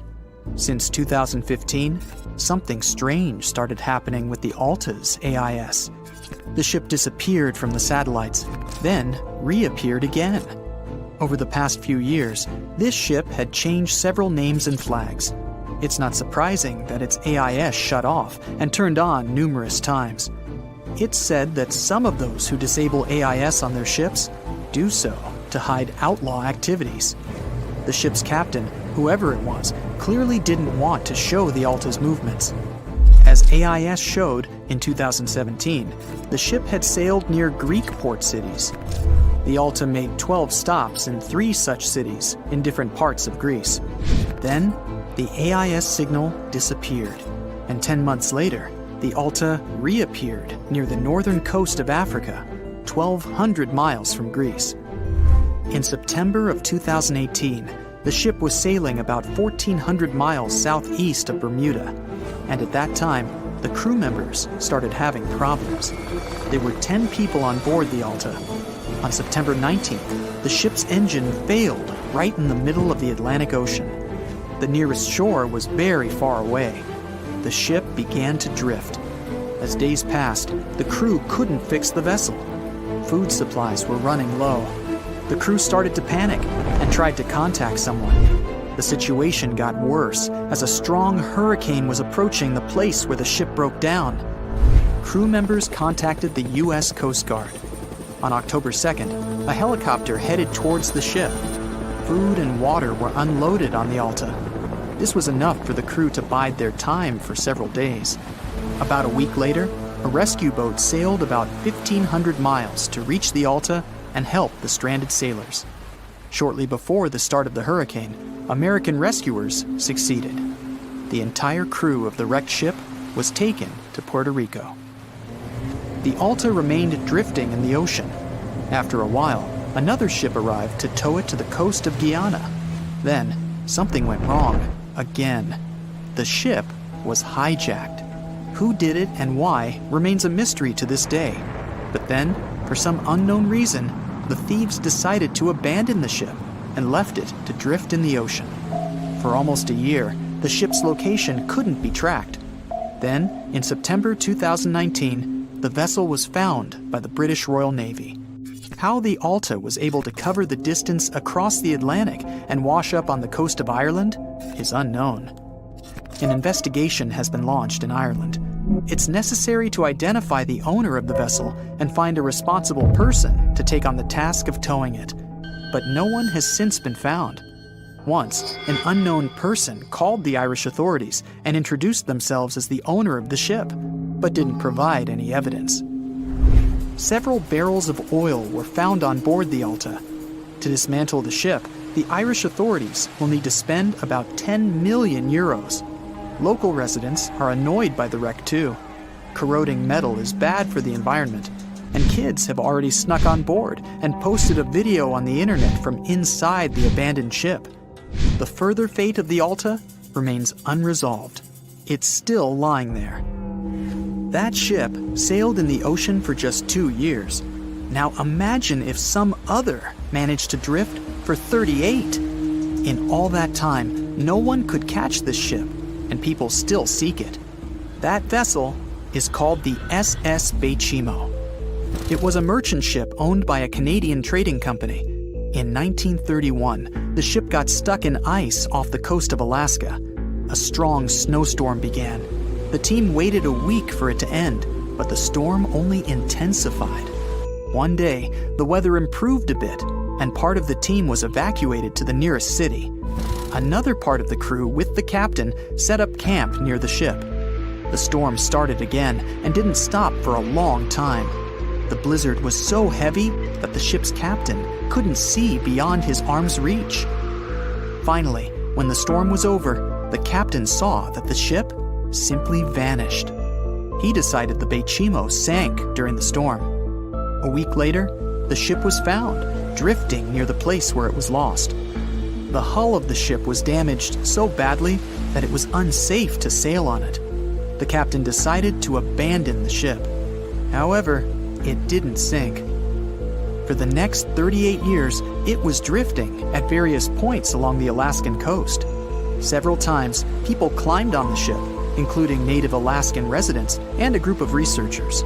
Attempts to save the vessel from the sea ended in failure. The salvage operations were hampered by drifting ice and bad weather. The last time it was seen was in 1969. The ship was frozen and blocked by the ice. In 2006, the government created a special project to find the Bechimo. However, in all these years, the ship still hasn't been found. Its fate is unknown. It's likely that the ship has finally found peace and is now lying on the seabed of the Chukchi Sea. Far out in the open sea on a perfectly calm day, a dot appears on the horizon. It grows in size as it gets closer, and soon you can see it's a ship. But when you look at it through the spyglass, chills go down your spine. The vessel is in perfect condition and its cargo is on board, but it's completely devoid of people, drifting listlessly along the current. That was what the captain of the Ellen Austin saw in 1881, and what brought his crew so many sorrows. In December of the previous year, the Ellen Austin, a big 210-foot-long ship, left the port of Liverpool to make its trip to New York. The ship was carrying a load of people hoping to find a better life in the New World. Captain A.J. Griffin took the vessel due southwest for a shorter voyage, and a few weeks into 1881, they found themselves north of the Sargasso Sea, known for its lack of winds and strong circling currents. Ships that got caught in those could lose control and keep on drifting in circles until they were dragged into the center. From there, they'd be incredibly lucky to get back past the currents. But more often than not, they stayed in the desolate desert of the sea forever. Worse still, the area belonged to the notorious Bermuda Triangle, which was already known to take down ships and make them disappear without a trace. The ship's crew were nervous, afraid of being in such a dangerous area so close to a sea that could bring them to a standstill. And ominously, some of the Sargasso Sea's calm must have escaped it, because the Ellen Austin lost its speed one day and fell adrift without the winds. It was fine, though. They had ample provisions and were still on schedule. Captain Griffin was walking around his ship, giving orders in a voice full of calm authority, and both his crew and passengers trusted him completely. But then, the lookout shouted from above that a ship was in sight. And indeed, when the captain looked in the direction the man was pointing, he saw a small schooner moving slowly into view and towards the Ellen Austin. As it came closer, it became apparent that the way the strange vessel moved wasn't right. The captain frowned and examined it through his spyglass. The schooner was untouched, but eerily silent. There wasn't a single soul on board. Derelict ships weren't that rare in the Atlantic at the time, but neither were pirates. Captain Griffin decided to wait and watch. After 2 days, the schooner was as quiet as always, and Captain finally thought it was fine to move in. He took a small team of sailors and boarded the stranded ship.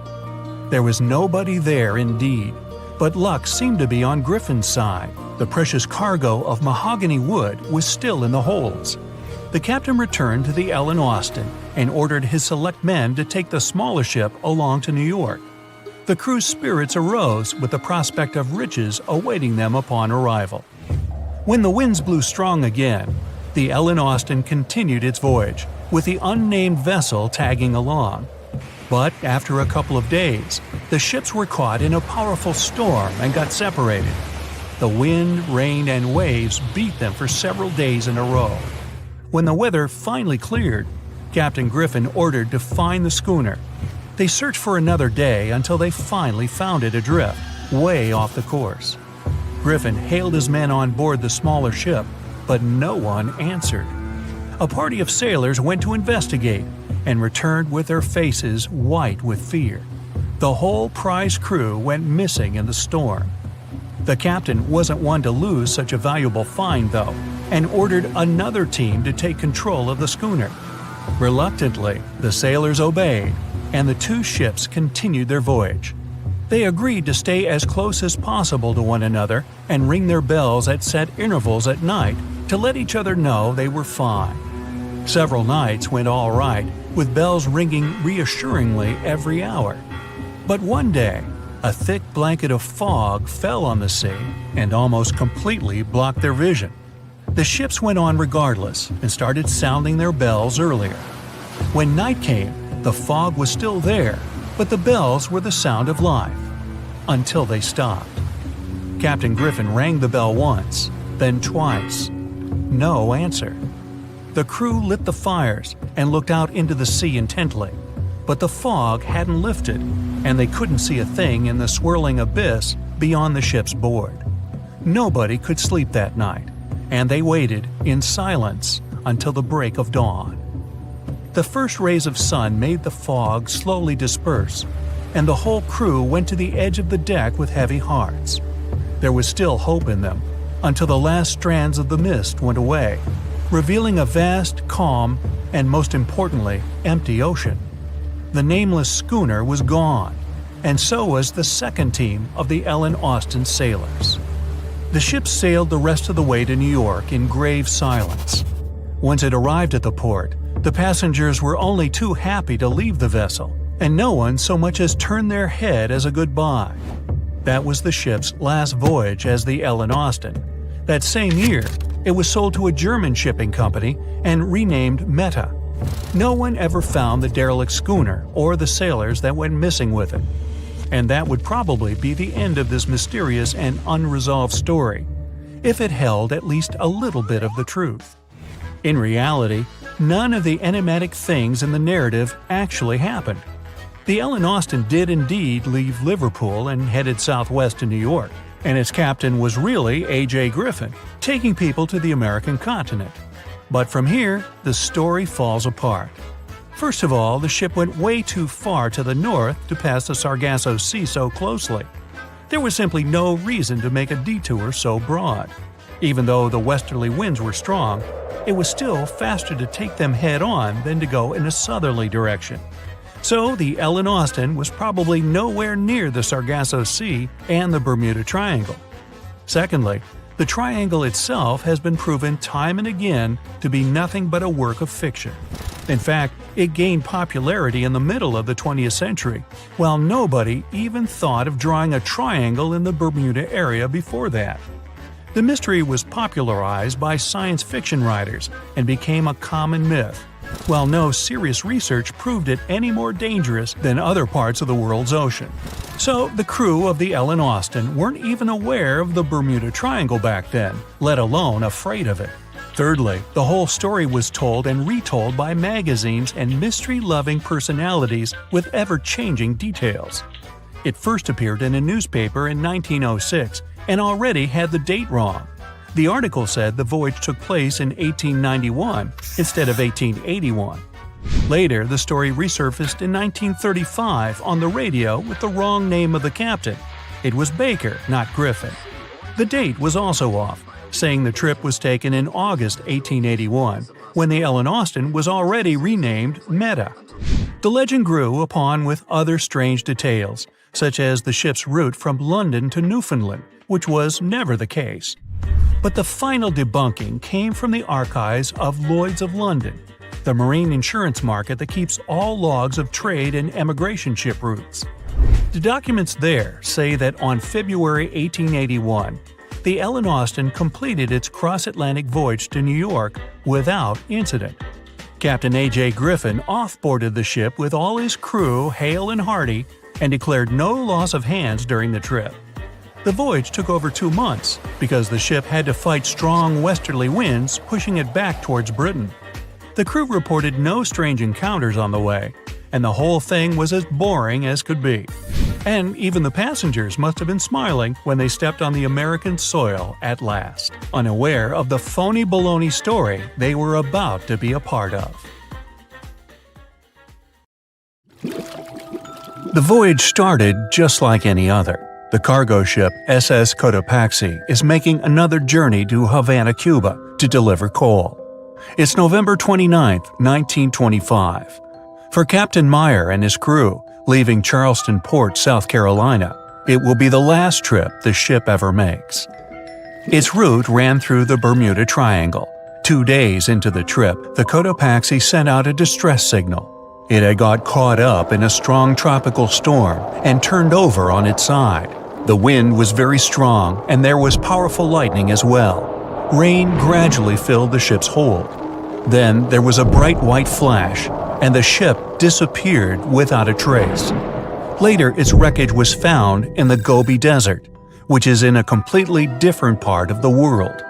All 32 crew members, including the captain, were missing. Of course, the part about the Gobi Desert is fictional.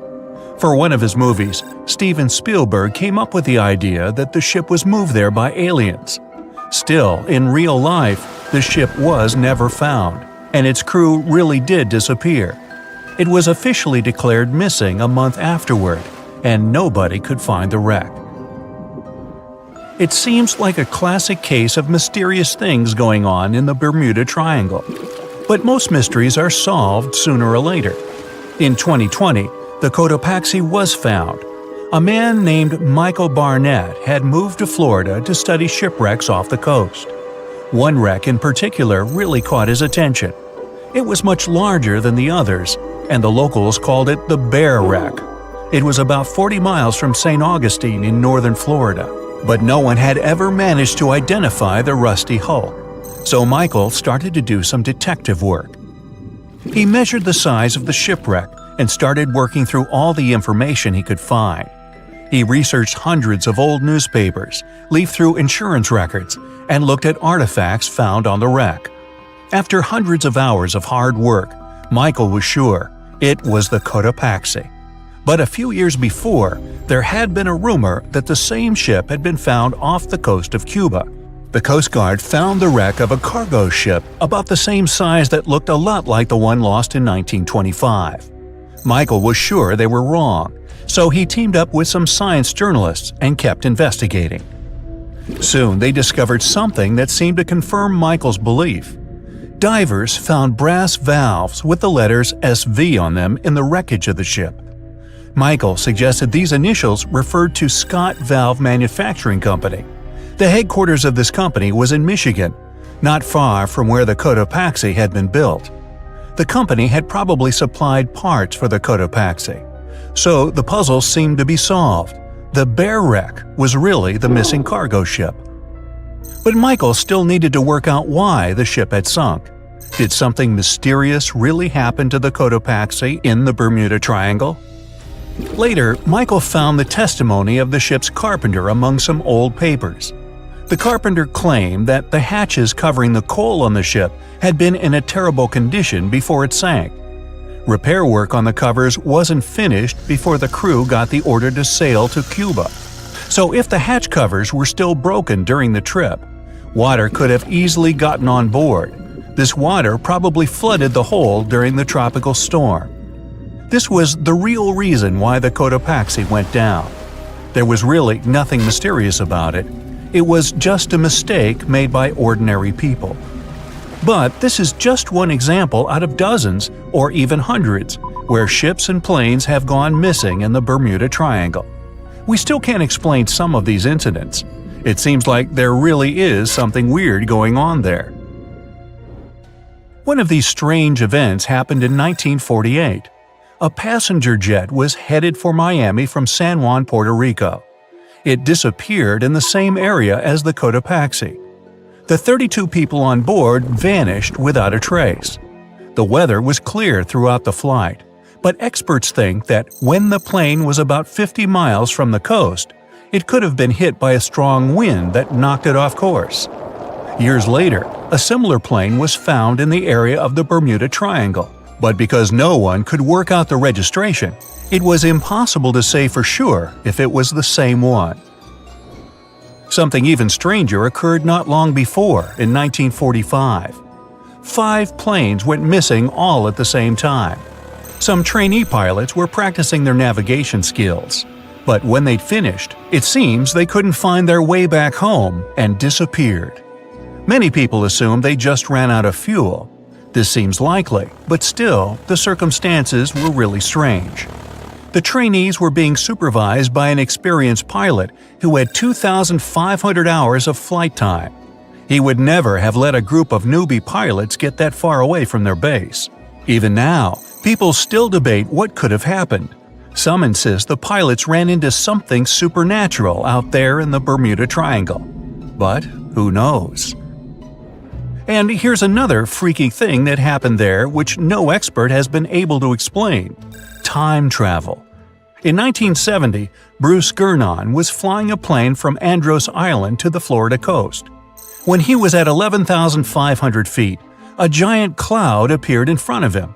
It kept getting bigger and bigger, and he had no choice but to fly through it.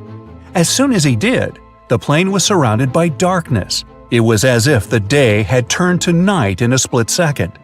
Suddenly, Bruce began to see white flashes of light around him. They were so bright that they lit up the entire sky.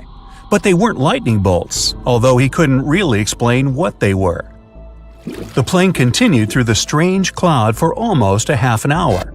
Bruce noticed that the cloud changed shape during this time. The space around the plane turned into a tunnel. Then the tunnel started narrowing. Bruce became really tense as he tried to cope with the plane's controls. All his instruments and navigation equipment were going crazy, and the electronics stopped working. Then, a white light appeared at the end of the tunnel. Just like in the movies, the plane escaped the closing cloud tunnel at the very last second. Everything was fine, but now Bruce found himself in some white fog. He had no idea where he was.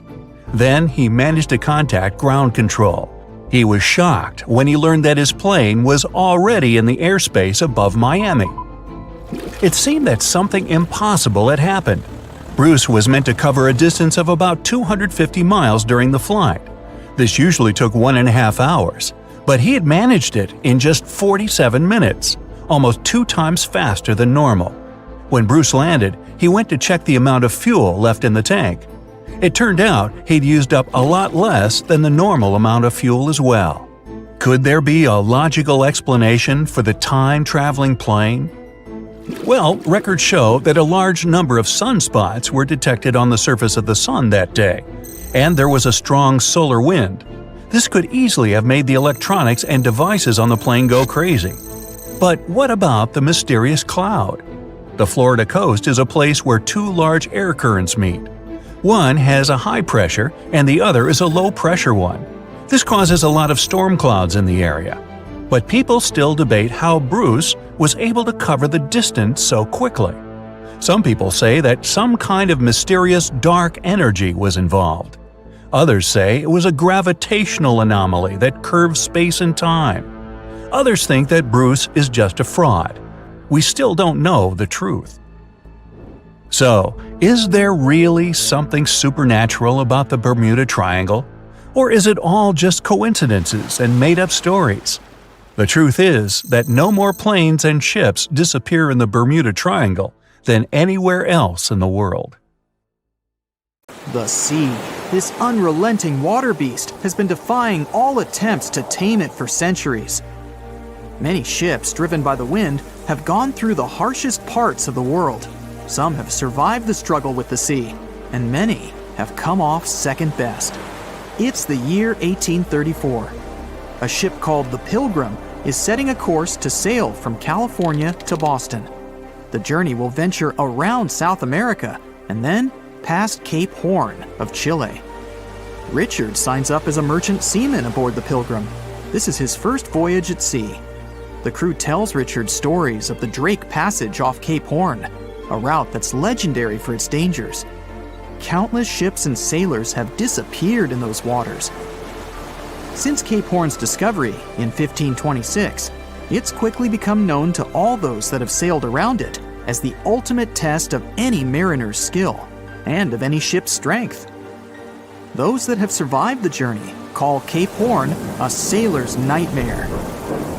Jack the helmsman, a salty veteran, steers the ship towards this most dangerous of all routes. Jack has been aboard the Pilgrim since it was first commissioned in 1825. He's passed by the Horn many times, each time learning a different lesson from the tests provided by the sea. The Pilgrim has been refitted since its past voyage a year ago. Richard values Jack's experience, given that it's his first journey at sea. Jack assures Richard of his confidence in the Pilgrim, even though it's just a small wooden brig with 2 masts. Jack's aware that wooden vessels are gradually becoming outdated, replaced by new steam-powered ships. But Jack prefers the maneuverability of the Pilgrim and would take it over the steel ships any day. Richard is excited to be aboard. There's so much to explore in life as a merchant seaman, but the guy struggles to acquire his sea legs on the boat. Forceful winds make the Pilgrim move faster, providing Richard with a quick introduction to life at sea. At the same time, nothing can prepare him for what is to be experienced at Cape Horn. It's the southernmost point of land before Antarctica. The gap between the icy continent and Cape Horn holds the infamous Drake Passage, approximately 700 miles between Cape Horn and the Antarctic Peninsula. Strong winds provide an uninterrupted, steadfast journey toward the Horn. But, as Jack tells Richard, the winds are more concentrated at the Drake Passage. They create a funneling effect, becoming stronger and more unpredictable. Richard is unsure of what this might mean for the Pilgrim, but understands that there's no easier route to travel around South America. A few days pass. The Pilgrim sails by the many islands that make up the western coast of Chile. Although the sea has been relatively calm, Richard continues to deal with his lack of sea legs. His movements are still not very graceful. The constant, ever-swaying deck rises and falls, and Richard finds it hard to get used to the motion. Random large waves hit the Pilgrim from every angle. The ship is quickly approaching Cape Horn. Richard looks towards great thunderous black clouds in the distance. "Welcome to the Horn," Jack says, half laughing. A wry smile upon his face soon disappears. The man gets serious, knowing what awaits them all. Stronger winds start blowing the sails as the crew scrambles to hang onto the ropes. Richard desperately sets to adjust the aft sails, adjusting for the constant change in strong southerly winds. Jack holds firm at the helm, knowing the importance of his role. He's wary of the swell. It can build very quickly the further south they travel. It's crucial the Pilgrim doesn't venture too close to the Horn when they approach.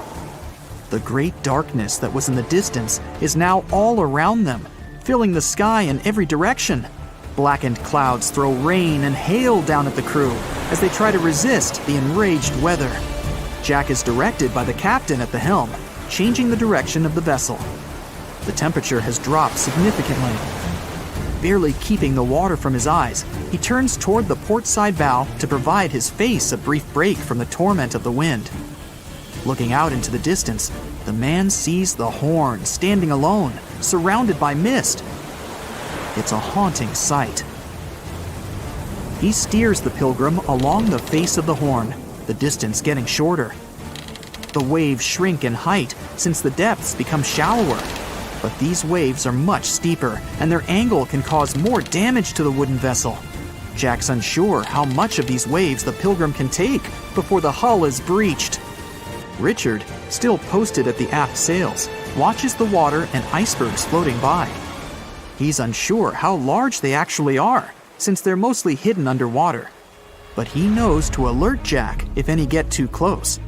Just one iceberg hitting the Pilgrim will be all that the hull can withstand. Dutifully, he watches over the side and into the distance. Icebergs aren't the only thing to look out for.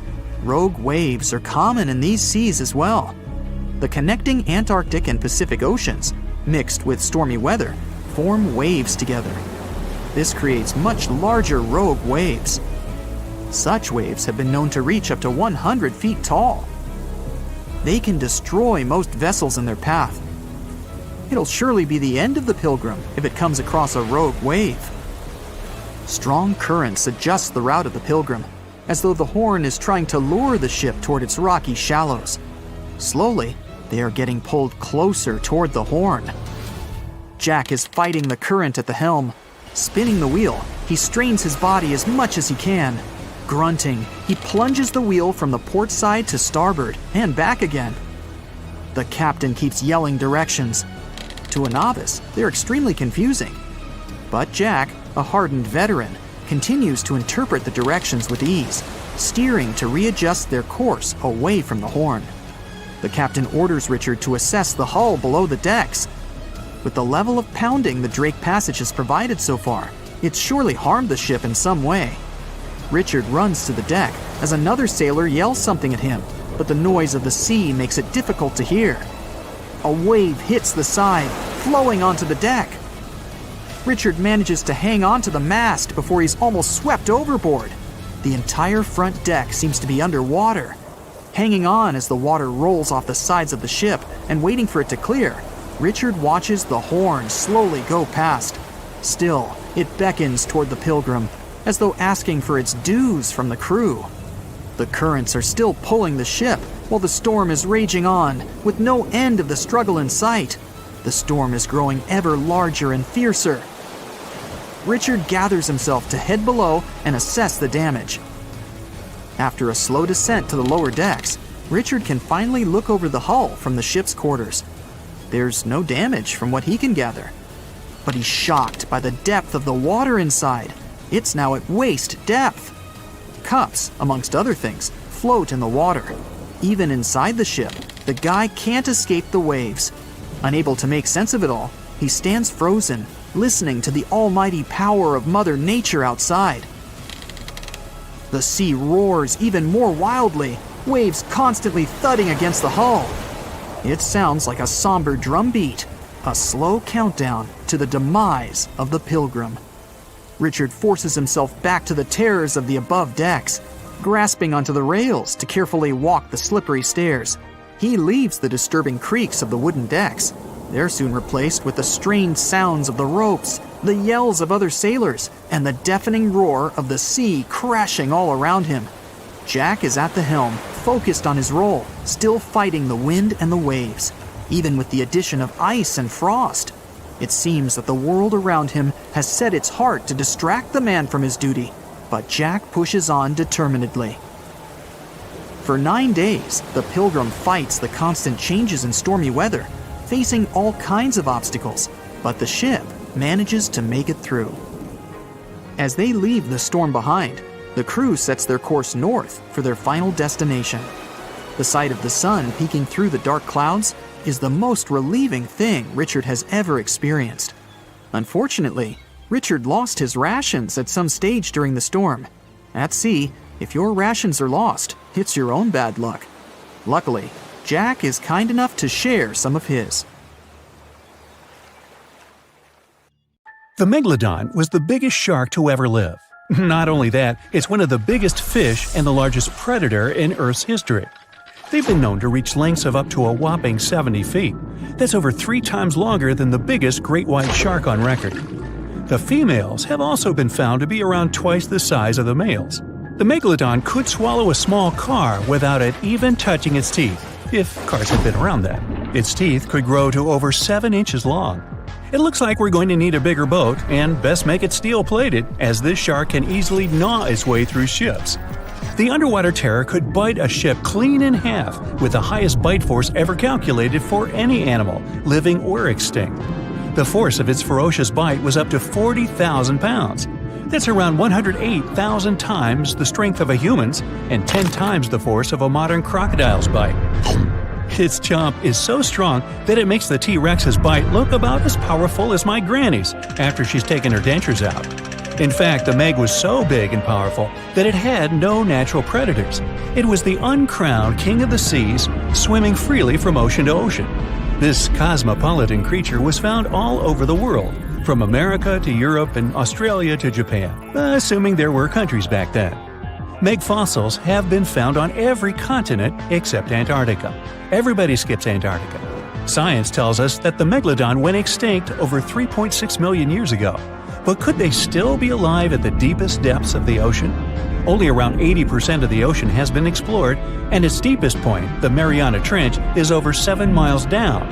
So who knows what's lurking at the bottom? If you did manage to make it down, it is unlikely that you'll run into a Meg, though.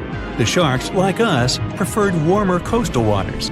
Deep ocean living would be too cold for the beasts, and food would be scarce. Their entire bodies would also have to evolve to avoid being squished by the enormous water pressure down there. It's unlikely they're still around, but not impossible. Some good news, if you do run into one, is that the shark is pretty unlikely to eat you. You are way too small a meal for the Megalodon, even if you have a couple of friends with you. This guy eats whales that are over 50 feet long. If you're having a beach party, though, it's a different story. In a beach full of swimmers, the shark very well might creep up, scooping several humans into its giant mouth without even chewing. But wait, let's rewind. How does the shark take down a 50-foot whale? It first bites off its fins, making the whale unable to swim away. It then casually munches it down piece by piece. Because of their size, sharks had to consume over a ton of food every single day just to sustain themselves, like me. All that food made the Megalodon extremely heavy. They range from anywhere between 50 to over 100 tons. For context, that's around the same as 7 to 16 adult male African elephants. To fit all this food in, their jaws had to open pretty wide. A Megalodon's jaw could span 9 by 11 feet wide. That's easily big enough to swallow 2 adult humans side by side. The fearsome name Megalodon comes from 2 Greek words, mega meaning big and odont meaning tooth. So combined, they mean what? Big tooth. And it certainly lives up to its name. Just one of its chompers is the same size as a human head. It had 276 humongous teeth in total across 5 terrifying rows. In all of history, only a couple of saber-toothed cats and the T-Rex had consistently bigger teeth. Now that's a showdown I'd like to watch. The Megalodon vanished millions of years ago, leaving only huge teeth to be found by modern archaeologists. They literally disappeared with very few traces left. Scientists believe that over time, sea levels dropped and the ocean temperatures went down rapidly. Over a third of all marine life was wiped out as the oceans cooled, and a number of animals at the bottom of the food chain plummeted. This had a catastrophic effect on the hungry predators at the top. Sorry guys.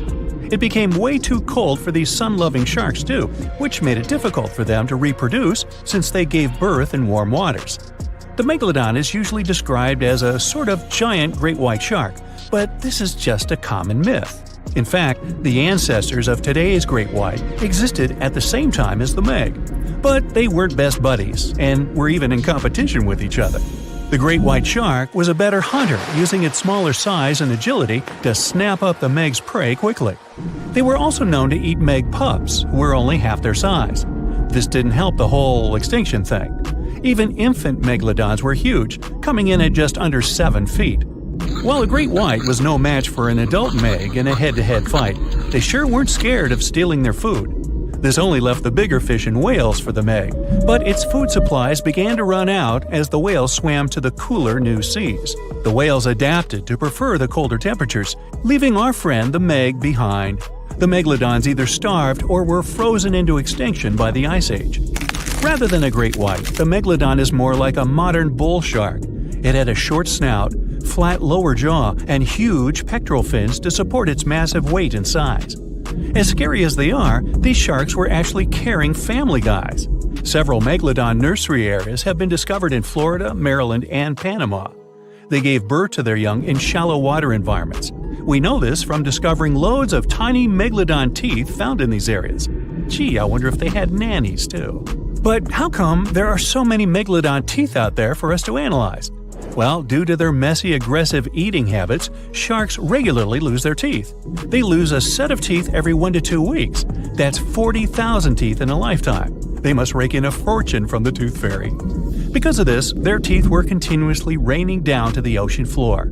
Luckily for us, they're also the hardest part of a shark skeleton, which is why so many teeth have survived and become fossilized. It's fair to say that the first discoveries of the Meg's teeth confused people. Early discoverers thought the Meg's teeth were petrified tongues of ancient serpent creatures. They even used to call them tongue stones. It's also a common myth that the megalodon was around at the same time as the dinosaurs, although this would have been pretty cool. The dinosaurs were wiped out around 66 million years ago, but the megalodons came much later. The oldest Meg fossil is only around 23 million years old, but it's tricky to pinpoint the exact date. After all, calendars weren't invented yet. They became extinct way before humans even evolved. The earliest Homo sapiens, which is a fancy name for the first humans, emerged about 2.5 million years ago. But what if the megalodon shark didn't go extinct? Whale populations have dropped drastically since these guys were last around, so there'd be way fewer whales for them to chomp down on. Whales have also gotten a lot smarter and learned new defensive moves, making them way harder to take down. It's estimated that they ate around 12 tons of food each day. If they were still around and eating that much, they'd be forced to eat smaller fish, and there'd be barely enough big fish for us humans to survive on. The naughty megalodons would also be able to track fishing boats and steal the fish that they worked hard to collect. It's safe to say we'd see a lot less fish in the aisles of your neighborhood supermarket. As our ocean temperatures are heating up again, the sharks would also thrive and reproduce faster than ever. There'd be more and more of these giant eating machines in the water, reducing our fish supply even more. It would also cause massive problems for cargo ships and cruising vessels. Imagine coming into contact with one of these bad boys while you're sunbathing on the deck. Even beachgoers would be hard hit. Megalodons give birth in shallow waters, so many of our favorite beaches would quickly become dangerous shark nursing grounds. Hey, where did that beach volleyball game go? They were playing just a moment ago. Giant container ships are responsible for much of the global trade. Thanks to them, you receive your orders from overseas, sooner or later. But they do have a problem just like any mechanical vessel. They tend to break down. That's where these little bad boys come in. Tugboats are meant to help any stranded vessel that either lost power or sustained any technical or physical damage. Besides being salvage vessels, tugboats also help guide ships when they dock. Since these ships are massive, underline, They require little tugboats to survey the surroundings and help them navigate to dock properly. They also serve as firefighting boats in case a fire breaks loose in the ship. Many of these cargo ships already have a system to stop fires, but tugboats provide extra help in case the fire gets out of control. Many cargo ships pass through below-zero regions like the Arctic and face plenty of obstacles, or icicles. Tugboats to the rescue again! They can make the first move by breaking the ice so that the vehicle can pass through without damaging itself or delaying its course. They also help large ships move through narrow areas. On March 23, 2021, the Ever Given, one of the largest container ships in the world, got stuck in the Suez Canal for 6 days. It froze global shipping of almost $10 billion of trade in a day. The Suez Canal is one of the most important routes for trading, but happens to be quite narrow for its purpose. To put that into perspective, it's like the Empire State Building getting lodged in the middle of a busy freeway. So, if you were wondering why your delivery was late during that month, it's probably because of that incident. The bottom of the ship nearly touched the floor of the canal. In the early morning of March 23rd, the weather was acting up. It was getting worse and worse, with the wind picking up to around 45 miles per hour. Those were some terrible weather conditions for navigation. That should have been the first red flag, but the Canal Authority didn't have a system for monitoring weather conditions or warning ships about them. The captain, Krishnan Kantavel, ignored the signs and decided just to go with it, not knowing the perils and the consequences ahead. The Egyptian pilots that were assisting with the navigation failed to provide proper instructions. As a result, the ship became jammed diagonally, essentially blocking the whole canal. The canal authorities didn't provide tugboats for some reason, which is why it was stuck for 6 days. Things were so bad, they had to bring excavation diggers to remove some land for the ship to properly turn back to normal. So, these little tuggers are really important for world trading to work. The vessels are getting bigger and bigger, with the world depending on import and export more than ever. They're built for going long distances rather than maneuvering in tight spaces and corners. The tugboats are surrounded by a material that won't scratch or damage the vessel, kind of like bumper cars at the carnival. They can either push or pull. But one thing's for sure, more than one is needed to help a ship get back on its aquatic feet. Ships don't have a lot of water passing over the rudder for them to turn quickly, and they risk damaging the engine if they push it too hard. They can either tow it directly or indirectly. The tug is pulling the vessel either in front of it or from side to side. They can also push it from one side to another. These tiny boats are like ants compared to giant ships. Their success secret is that they're floating on the water, which means there's no solid foundation for them to struggle. As a result, pushing and pulling is easy. Many newer tugboats have 2 large diesel-powered engines. There are also some electric models which are good for the environment and still do their job well. Shipping boats in general are better for the environment than trucks and planes, but are slower. Shipping vessels mainly carry food, clothing, electronics, furniture, and my stuff. The biggest ship can carry the Eiffel Tower on its back like it's no big deal, although getting it over to the ship would be. They're 1,000 times more powerful than a regular car. If all the containers in the world were arranged in a pile, it would cover half the planet. If you ever walked on a beach in the 90s and saw what appeared to be a rubber ducky, you weren't dreaming. In 1992, a shipping crate holding 28,000 rubber ducks was lost at sea while journeying from Hong Kong to the U.S. They say it fell off the ship and has been around the world's oceans for more than 20 years. What seemed like a horrible accident that would leave dire consequences for the world's marine ecosystem proved to also be helpful for us to learn and understand the world of plastic pollution and how the ocean currents work. These ducks seem to have had quite the journey when they broke free from their container life. Some reports showed they got washed up on the shores of Alaska, South America, Hawaii, Pacific Northwest, Scotland, Australia, and even froze in the Arctic. Rather than making their way to thousands of bathrooms in the U.S., they went rogue and backpacked around the world to see what else lies beyond tiled walls and bubble baths. Many were collected and removed from the seas and oceans, while some are still out there. There are around 2,000 of these duckies circulating in the currents of the North Pacific Gyre. In case you were wondering, that's a place where the currents meet and whirl with one another between Japan, Alaska, Kodiak, and the Aleutian Islands. They've even created a website to track these ducks down with a contact form that lets people inform of one or many ducks they find across the world. But who knows? Maybe we'll never recover every single duck that was lost at sea at the time. This is just one incident out of many. Studies show that at least 2,000 to 10,000 shipping containers are lost at sea every year. Many containers that do slip off and fall into the sea don't always sink to the bottom. They're floaters. On the downside, they don't float high enough to become colorful islands that are easy to notice. They float like icebergs, with just the top of the container showing, which means that any passing ship or boat won't see it from above. If they pass through it, then significant damage can happen to the ship. They can't stay floating forever, so they end up sinking after many days of being suspended in the open water. Some people have even seen shipping containers washed up on shore after being stranded at sea. These bad boys have been made to last for a very long time. If you take proper care of them, the life expectancy of each container can stretch for more than 20 years. It's pretty amazing that they travel all over the world and are filled and refilled with new items many times. They go through all sorts of weather conditions and have to survive in different climates. Many modern houses are made out of retired shipping containers designed with a nice aesthetic touch. Shipping container houses provide the exact same living conditions, except they look cool.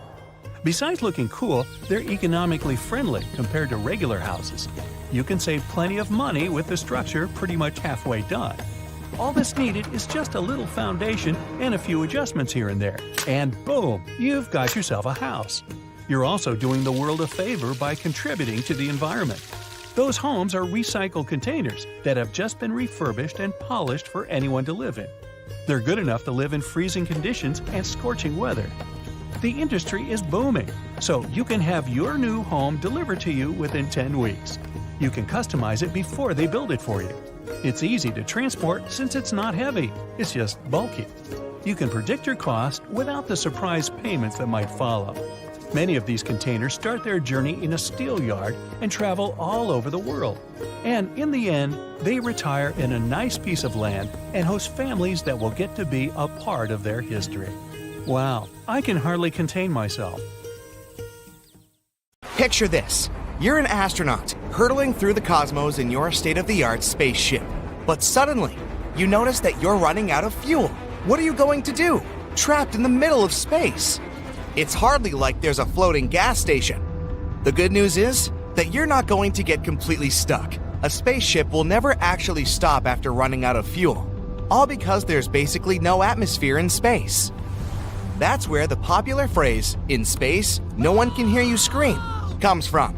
Sound travels through the vibration of teeny tiny atoms and molecules. In space, where there is no air, there's simply no way for sound to travel. It's the same for our spaceship. Because there's no air, there's also a complete lack of air resistance. Those tiny particles that do exist in space are way too small to reduce the spacecraft's momentum or drag it back. Because of this, most spacecraft actually turn their engines off for the biggest part of their journey. So, don't believe those movies that show spaceships with their engines on all the time. That's completely inaccurate. Unlike vessels in the water, a ship in space doesn't need constant thrust to keep moving forward. Usually, its engine is only fired up for short periods of time. This is not only practical, but also saves money. Fuel is really expensive to transport into space as it's heavy. That's why space probes try to use as little fuel as possible. They need it when they set off from Earth, and then again when they re-enter the atmosphere. It happens when they need to slow down upon their return. While cars and trains have brakes, it's not that simple to bring a spaceship to a screeching halt. The engines are needed to slow the ship down or bring it to a complete stop. This involves strategically firing up impressive thrusters at the front. It creates the needed drag and reduces the spaceship's speed. But this process also requires super high levels of precision. One wrong move and you're toast. Literally. Hit the thrusters too fast and the spacecraft will set on fire as you re-enter Earth's atmosphere at thousands of miles per hour. Traveling too slowly can also cause problems, because in this case, you might miss our planet's orbit completely and move way past Earth. And most spacecraft don't have enough fuel to try for a second re-entry, so traveling too slowly needs to be avoided at all costs. But back to the issue at hand. This basically means that any vehicle with an empty tank will continue traveling at the same speed across space until it eventually runs into something. There's just no other way for it to stop. Wait, actually, maybe that's not good news. If you get stranded, it's pretty unlikely that your buddies over there at NASA are going to organize a rescue mission. This sounds kinda sad, but it does make sense. By the time they set up a new team and find a ship to come and rescue you, you'll have already traveled so far into space it would take them years to reach you. This would also cost a ridiculous amount of money. NASA spends on average a whopping $152 million to launch a ship into space. That's as much as buying 6 brand new top-of-the-range Lamborghinis. Even crazier, it cost NASA about $49 billion to develop and launch the first space shuttle. Unfortunately, once you've left Earth's orbit, it's near impossible that you'll make it back without fuel. That's what actually happened to NASA's Dawn spacecraft back in 2018. On a random day, the spaceship ran out of fuel. This left it completely stranded in the middle of space. It stopped transmitting signals to Earth, bringing an end to an 11-year-long mission that set loads of space records. The spacecraft could no longer generate electricity, as it had no fuel to move its solar panels to point them toward the sun. And to this day, the spaceship is still floating somewhere in space in a derelict state. Luckily, Dawn had no astronauts on board. The spacecraft began to orbit the dwarf planet Ceres, which was the object it was originally investigating. For context, an orbit is a curved path around a star, planet, or moon that an object gets stuck in. But wait, NASA are experts in all things relating to spacecraft. So how did they allow a ship to run out of fuel in the first place? It's actually super difficult to accurately measure the amount of fuel you'll need in space. On Earth, gravity keeps all the fuel at the bottom of the tank, and you can use a float sensor to measure how full the tank is. But this is impossible in space due to a lack of gravity that normally weighs the fuel down. Instead, a common approach is to add an air bladder into the fuel tank that's pressurized before launch to push the fuel into lines. The more fuel is used, the more this bladder expands. It takes up more space and keeps the fuel under the right amount of pressure. This pressure is monitored. That's how they can tell how much fuel is left. As you see, it's a lot more complicated than here on Earth. But say there were astronauts aboard a spacecraft that had run out of fuel. How long could they survive? Well, this depends on how much food and water is on board. NASA usually calculates the extra amount of food astronauts need for their trip to avoid adding extra weight to the spacecraft. But the good news is that this food can technically be rationed, and its consumption can be spread out. That's because astronaut food comes in special packaging to stop it from going bad. There are no refrigerators aboard spacecraft. The food comes in clear, flexible pouches that can be snipped open with scissors. All the food is pre-cooked and processed, so it doesn't need to be stored in a fridge. The only exceptions are fresh fruit and vegetables. These are the only things that need to be eaten quickly, as they will spoil.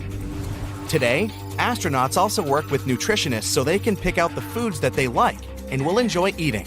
They can choose from a whole bunch of products, including mushroom soup, macaroni and cheese, chicken, beef, ham, nuts, and even yummy cookies. Shrimp cocktail is apparently a new favorite among astronauts because of how spicy it tastes. Flavored drinks also come in powdered form, just like the Kool-Aid or instant coffee packets you have sitting in your kitchen cupboard. Interestingly, astronauts often report not feeling hungry in space, so it may be easier than you'd think to ration the food. But even if you can make your food last, what about water? Transporting anything into space costs a lot, and water is quite heavy, so it costs even more to transport. For this reason, tanks of water can't be constantly shipped up to space. Instead, astronauts have a really complex water system. It squeezes every last drop of safe and available liquid out of the environment. This involves recycling used water. It means that our buddies in space drink water that's been filtered from old shower water, their breath, the spaceship's fuel cells, sweat, and so on. But don't worry, such water is safe to drink, and it's actually even better than most drinking water that comes out of taps in the US.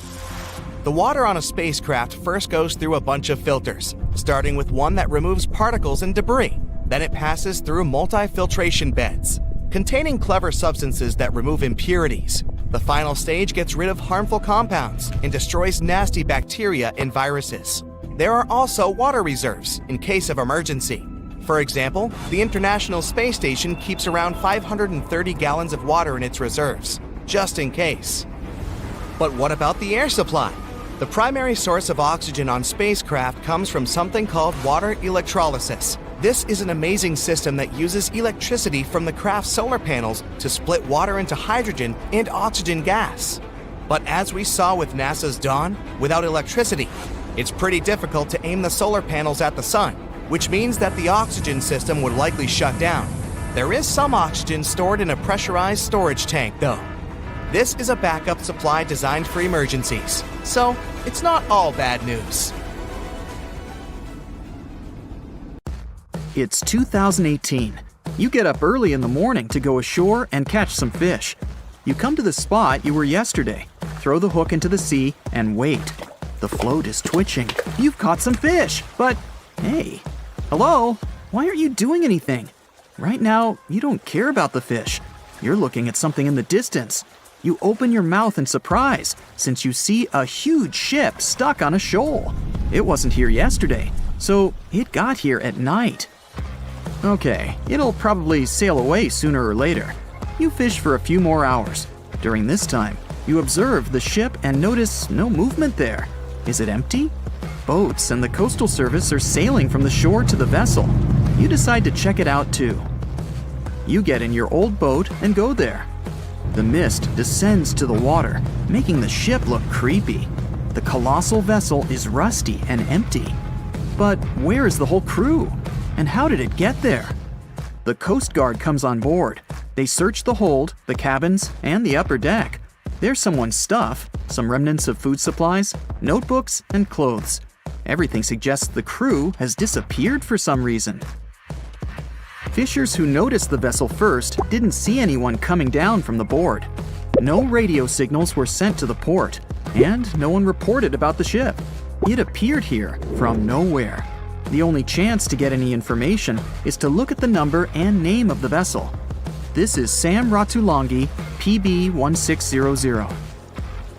The Coast Guard checks the information, studies the data of all the country's ships, and no way. One company built the boat in 2001 in Indonesia. People used it to transport heavy loads across the seas around Asia. The ship had been properly operating for 8 years. People were delivering industrial goods to different points in the region, but something went wrong. In 2009, Sam Ratulangi was sailing near the coast of Taiwan, and that's it. There were no further records about it. There were no reports in any port. Everyone thought it must have drowned, so no one had been looking for it for years. And then, 9 years later, it appears here, big and rusty, off the coast of Myanmar, without sailors, without fuel. An investigation starts. City services are trying to find out the names of all the sailors working on the ship and find clues that would lead to solving this mystery. They also hope the ship owner will appear soon. They find 2 tow ropes on board. This means that some other ship towed Sam Ratulangi to this place. Then they identify and find 13 crew members. These people say they wanted to reach the factory in Bangladesh to repair Sam Ratulangi. Another vessel helped tow the ship, but then 2 cables tore off, and a storm began. No one wanted to stay on board during such weather, so the crew members left it. No one knows what the ship has been doing for the last 9 years, and how it was possible without people on board. And here's another, much more mysterious ship story. On February 16, 2020, locals found a large cargo ship stuck on a rocky shore off the coast of an Irish village. The boat looked rusty, with holes in the hull and rotten parts. People hadn't seen this vessel the day before, so it appeared there at night. The last time people saw the Alta cargo ship was a few months earlier, thousands of miles off the coast of Ireland. That day, the Alta was sailing in the waters of the Atlantic Ocean. Another ship, the MS Protector, noticed it. MS Protector crew members tried to contact the ship, but received no response. The people on board realized that they were facing an empty vessel. And then, 5 months later, it appeared near the coast of Ireland. There are more questions than answers in this story, but we managed to find something out. In 2015, the Alta appeared and disappeared from the radar several times. Any ship has an internal tracking system, so people can track its route using satellites.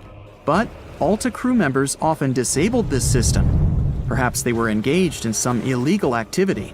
Anyway, in 2017, the ship often sailed between the ports of Greek islands. Then, the tracking signal disappeared and appeared only 10 months later, off the coast of North Africa. During this time, the ship changed several flags. In September 2018, the Alta was southeast of Bermuda and headed for Haiti. Then, the crew started facing problems. First, the main engine failed right in the middle of the Atlantic Ocean. The ship began to drift. Several days passed, but the crew members weren't able to repair it. They began to run out of food and water supplies. The situation got even worse when they found out that a hurricane was approaching the place. Fortunately, they managed to contact the U.S. Coast Guard. A helicopter flew to the Alta on October 2nd to bring them some supplies. There was enough food for several days. Then, a rescue boat sailed to the ship. It evacuated all the sailors and delivered them to Puerto Rico before the hurricane. The Alta had to drift alone in the ocean. After a while, another ship approached the Alta to tow it to the shores of Guyana. But at this moment, everything went wrong. Someone stole the boat, disabled the tracking system, and sailed away in an unknown direction. After almost a year, the MS Protector found the empty Alta in the waters of the Atlantic Ocean.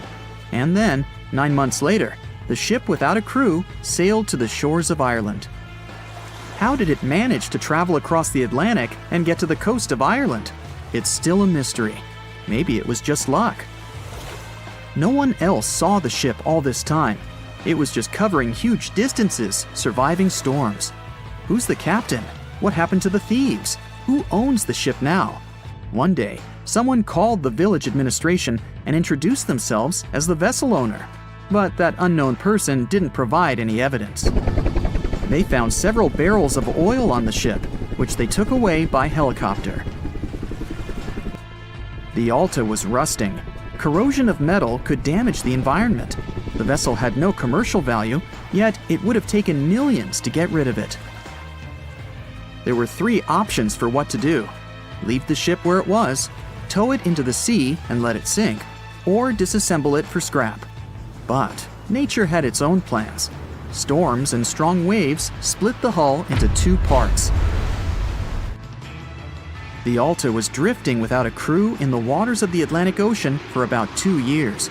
But this is nothing compared to a ship that was traveling for 38 years. The record belongs to the SS Bechimo. It was a merchant vessel owned by some trading company. In 1931, the ship found itself on the ice off the coast of Alaska. Its movement slowed down. A thick layer of ice blocked the ship, and a strong storm only made the situation worse. The blizzard was so intense that the crew members couldn't see anything but a white veil in front of their eyes. Sailing any further was impossible. The team had to wait for the storm to end.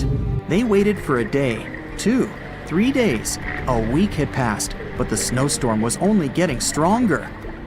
Then, one day, it grew weaker. The crew members split into 2 teams. The first team went to the nearest city. The second group, along with the captain, stayed on board. They set up camp next to the ship and waited for the blizzard, which had started again, to end. There was 0 visibility. And finally, one day, the storm was over. Great! And now, wait a minute. But where's the ship? The SS Bechimo just disappeared during the blizzard. The captain was sure that the ship had sunk, so he left along with the crew. Then, a week later, they saw the vessel drifting near the area where they had lost it. The hull was damaged so severely that it was unsafe to sail on it. Repairing the ship would be pointless and expensive, so the captain decided to abandon it. He was sure that it would go underwater sooner or later, but it stayed afloat for the next few days, the next few months, and a few years. People had reported seeing it at various points along the coast of Alaska for 38 years. The last record of the SS Bechimo is dated 1969. Those who saw it claimed the ship was completely frozen, almost merged with the ice. Some people planned to start an expedition to find the ship, but all attempts were unsuccessful. The vessel is probably lying somewhere on the deep sea floor. April 1912 marked one of the most terrible tragedies in the history of the world. The most unsinkable vessel, the pinnacle of engineering at that time, the huge Titanic, sank. On that dark, moonless night, the ship had many chances to save its passengers. There was another ship just a few miles away that could have saved the Titanic, but it didn't. It wasn't a phantom ship, and it's not some legend or a theory. This is a documented reality. There are records and witnesses' statements confirming this. But why didn't this ship help? Let's find out what happened that night by looking at these events from 3 different points of view. Let's start with the Titanic version. 11:30 p.m. The moon hides behind black clouds. Visibility is bad. Everything is calm on the Titanic. Under the captain's guidance, the communications operator stays in touch with the mainland through the radio. At this moment, some stranger breaks into the frequency, interrupting the operator's communication. It's unclear what this strange man wants and what he's talking about. The operator doesn't try to figure it out. He shouts at the guy, demanding him to disconnect. The connection is interrupted. At 11:40 p.m., the Titanic crashes into an iceberg. The ice breaks the hull. Water begins to flood the lower decks. Nobody is panicking yet. 20 minutes later, at midnight, the ship's crew sends a distress signal through the radio frequency. Few people understand how bad the situation really is. After 20 minutes, at 12:20 a.m., they start lowering lifeboats with passengers. At 12:25 a.m., they receive a response to the distress signal. This is RMS Carpathia. Their captain reports they're already sailing at maximum speed towards the Titanic.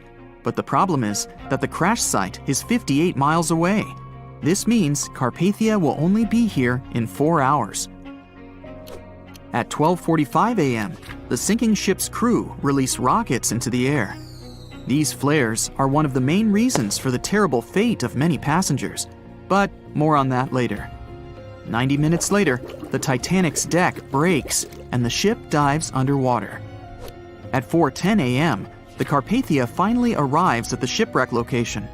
The crew members make heroic efforts to save all the people. They take 705 survivors on board. At this moment, another ship appears. It's SS Californian. The Carpathia sails towards the New York coast with all the people. The Californian floats in search of passengers and finds nothing but wreckage. The ship was only a few miles away while the Titanic sank into the icy water. The Californian could have saved these people, but did nothing.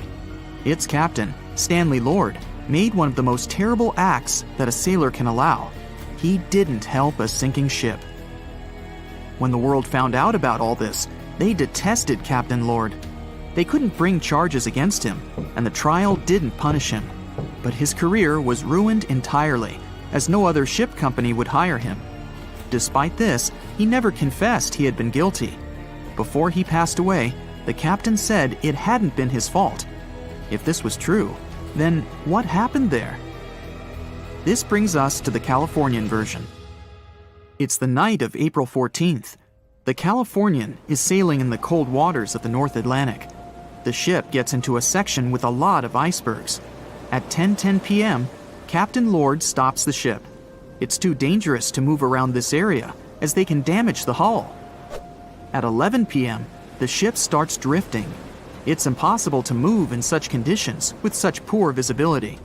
The captain knows that the Titanic is coming here, so he orders the radio operator to warn the ship about the danger. Radio operator Evans turns on the receiver and tries to contact the Titanic. He spends about 30 minutes on it. The connection is finally established. At this moment, the Titanic radio operator is speaking with the mainland. Evans interrupts this conversation and tries to warn the ship about icebergs. The operator doesn't understand Evans' words. He's annoyed because Evans broke into the channel so brazenly. He shouts at Evans and cuts the connection. Tired, Evans turns off the receiver and informs his superiors about the incident. It's still a mystery how the captain reacted to this news.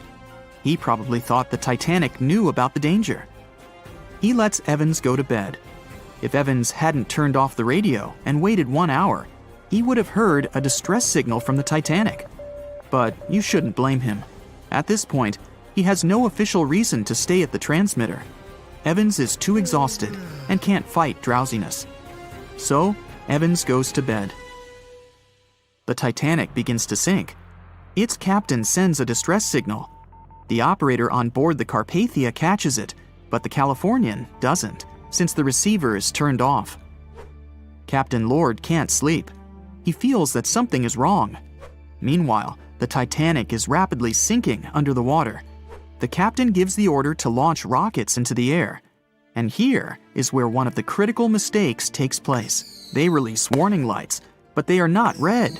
The crew forgot to take red rockets on board for some reason, so they lit up the sky with a bright white light.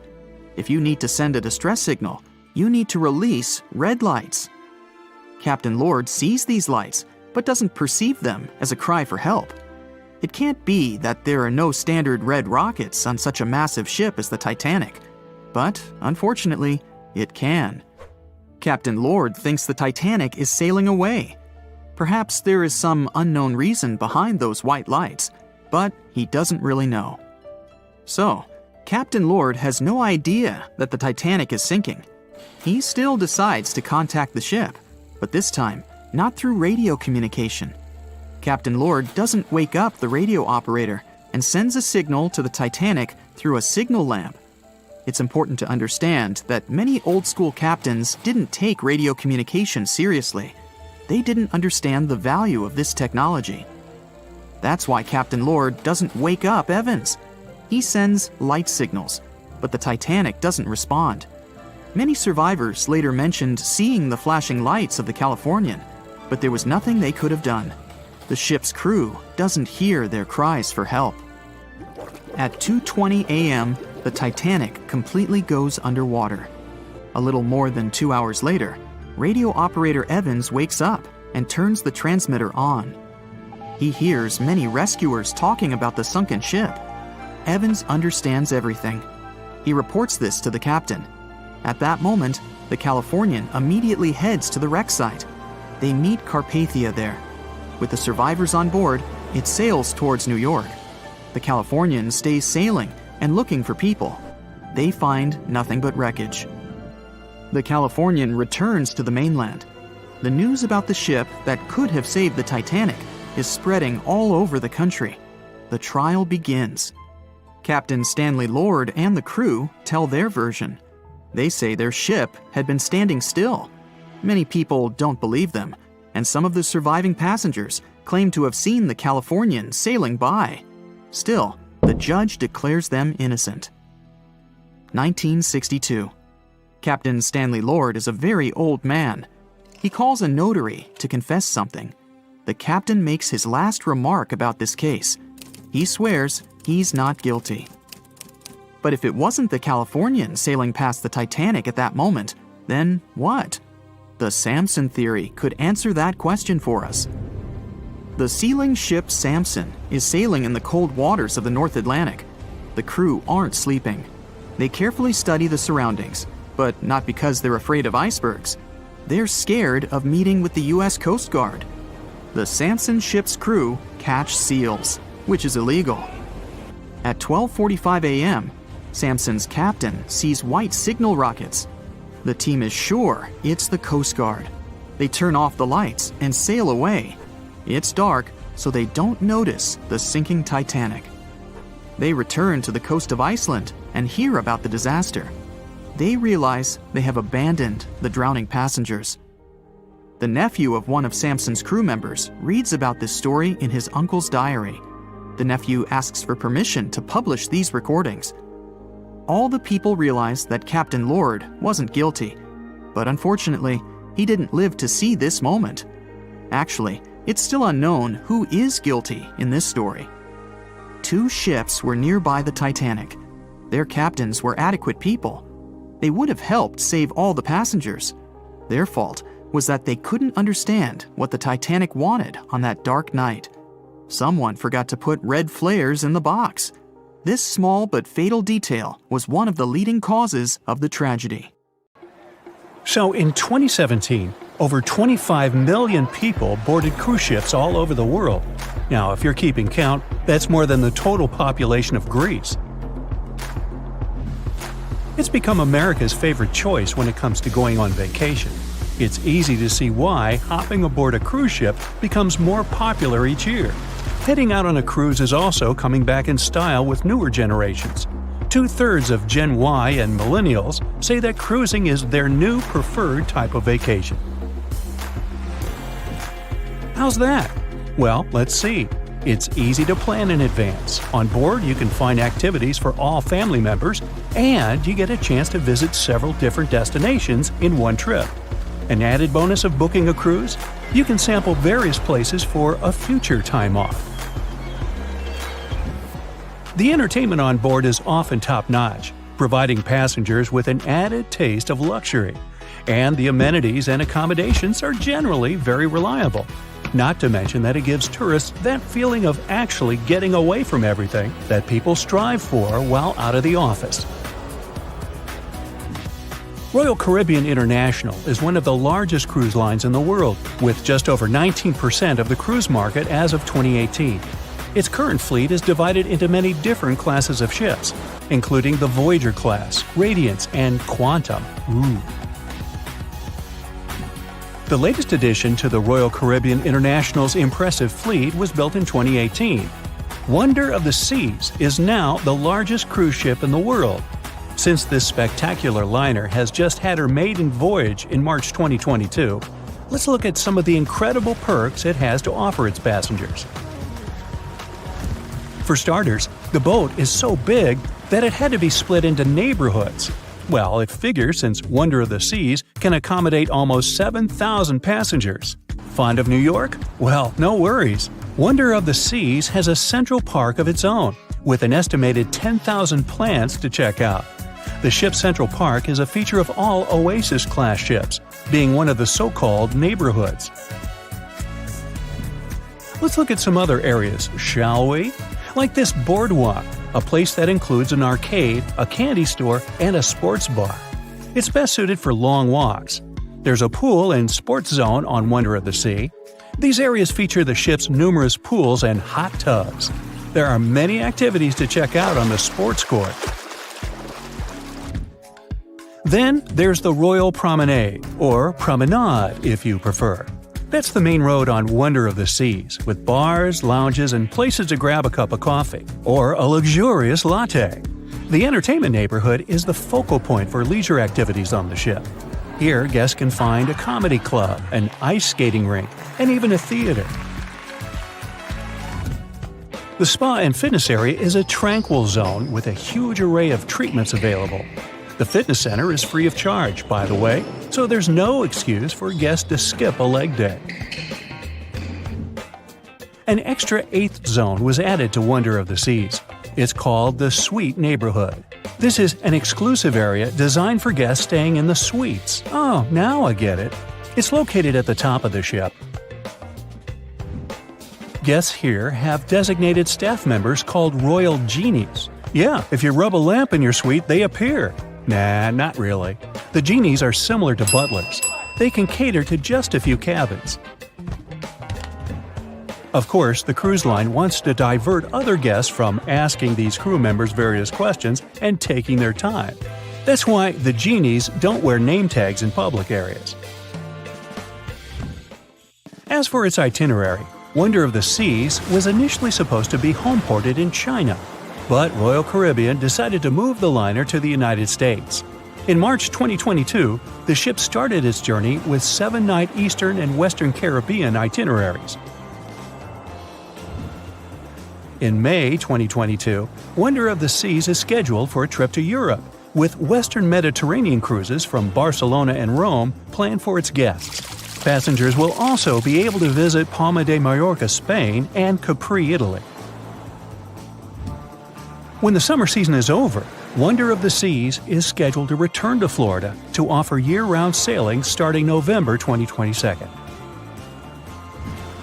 And by the way, there is no truth to the rumor that a special cruise only for highly allergic and hay fever sufferers will be called the Wonder of the Sneeze. Nope, not at all. Now, it's hard to imagine a ship so massive that can accommodate so many amenities on board. For example, the Titanic was the largest ship of its time, measuring 882 feet in length. And Wonder of the Seas is not only 1,188 feet long, it's also 36% taller and 34% wider. Speaking of lifeboats, which I am about to, Titanic had a mere 20 lifeboats on board, which was tragically not enough to fit all the passengers after the ship hit the iceberg. But Wonder of the Seas has an even smaller number of lifeboats, 18 to be precise. Sounds weird and dangerous? Well, not really, given that each of these lifeboats can accommodate up to 370 people. It means that all the passengers and crew members, an estimated 8,000 people if fully booked, are going to be safe in case of an emergency. If we could somehow have a race between the two ships, well, Titanic was in fact the faster ship out of the two, beating Wonder of the Seas by 1 knot per hour. Cruise ship passengers today are more interested in the experience rather than the speed of the boat itself. That's why how fast a ship can travel is not an extremely important aspect nowadays. In terms of costs, Titanic cost around $7.5 million at the time of its construction.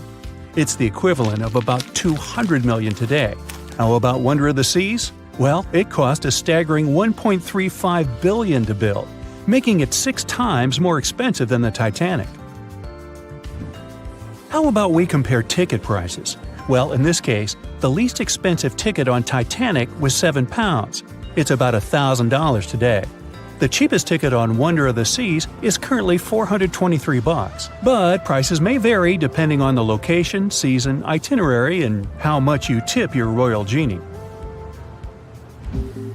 And I know you were going to ask, how about icebergs? Well, Titanic steamed in the frigid North Atlantic, where you had to be on the lookout for those. Wonder of the Seas will be cruising the balmy Caribbean, where the worst thing you can hit on is 17 in blackjack. Oops, busted. Anyway, set side by side with its other sisters from the Royal Caribbean Fleet, Wonder of the Seas is equally as impressive. The company's earliest ships could host about 2,500 people. This included passengers and the staff. Such ships were Splendor of the Seas, Legend of the Seas, and the smallest of them all, Thumbelina of the Seas. No, wait, that should be Empress of the Seas. Oops, my bad. The largest ships in the company's fleet can now house about 9,000 people altogether. That's almost 3 times the size and capacity of the earlier liners. Wonder of the Seas is one of them, as well as Harmony of the Seas and Symphony of the Seas. Are you seeing a pattern here? Yep, if you ever encounter a ship with Of the Seas in its name, it's safe to assume it belongs to Royal Caribbean. But if it's a can of tuna, it might actually be Chicken of the Sea. Hey, I like tuna. Now, choosing between cruise ships based on their size is like wondering if you should visit your local museum or the Louvre in Paris. It all depends on your preferences. Some families prefer small settings. Others are fan of large spaces that can provide everything they need. Historically, it's equally as exciting how far we've come in terms of maritime transportation. The SS Royal William, for example, was the first boat to ever make a transatlantic voyage almost entirely steam-powered in 1833. And it was a mere 160 feet long and could house roughly 155 passengers. And if the seas were calm, then they were housed less roughly. Similarly, the first modern megaship in the world was the MS Sovereign of the Seas. Launched in 1987, it was only 888 feet long and could carry a little under 3,000 passengers. Size and capacity are not the single improvements added to newer cruise ships out there. Recent technological developments in artificial intelligence and facial recognition have allowed cruise operators to ensure faster, smoother boarding for passengers. If, in the past, it took from 60 to 90 minutes for all passengers to board a ship, nowadays, cruise ship operators manage to get people comfortably settled in less than 15 minutes. Now, I'm sure you're already eager to book a ticket, but let's look into some of the more interesting activities you can try on board Wonder of the Seas. This way, you'll know what you're getting yourself into. All Royal Caribbean ships have loads of artworks available for their guests to enjoy. But Wonder of the Seas goes above and beyond, even featuring statues of astronauts in key locations around the ship. You'll find the first astronaut looking through the glass at the promenade, while a second one is busy rock climbing at the boardwalk. The third and last astronaut is more of a movie fan. This statue can be found near the movie screen sitting area. Going astronaut sightseeing is proving to be quite the experience among guests. In the areas with no access to sunlight, Wonder of the Seas features virtual balconies. In case of bad weather, guests can still have a feeling of the outdoors, but without having to hide from wind or rain. Teenagers have a place of their own reserved on the ship. There's a special club with a private hot tub, selfie area, games, and comfortable seating. The inside part of this club features a vending machine, an interesting collection of literature, and tables for foosball. Well, sign me up!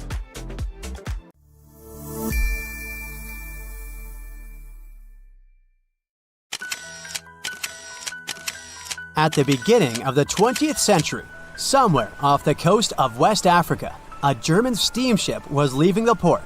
Suddenly, the weather got worse, and the vessel entered a thick fog. The sailors ran aground on a sandbank close to the shore.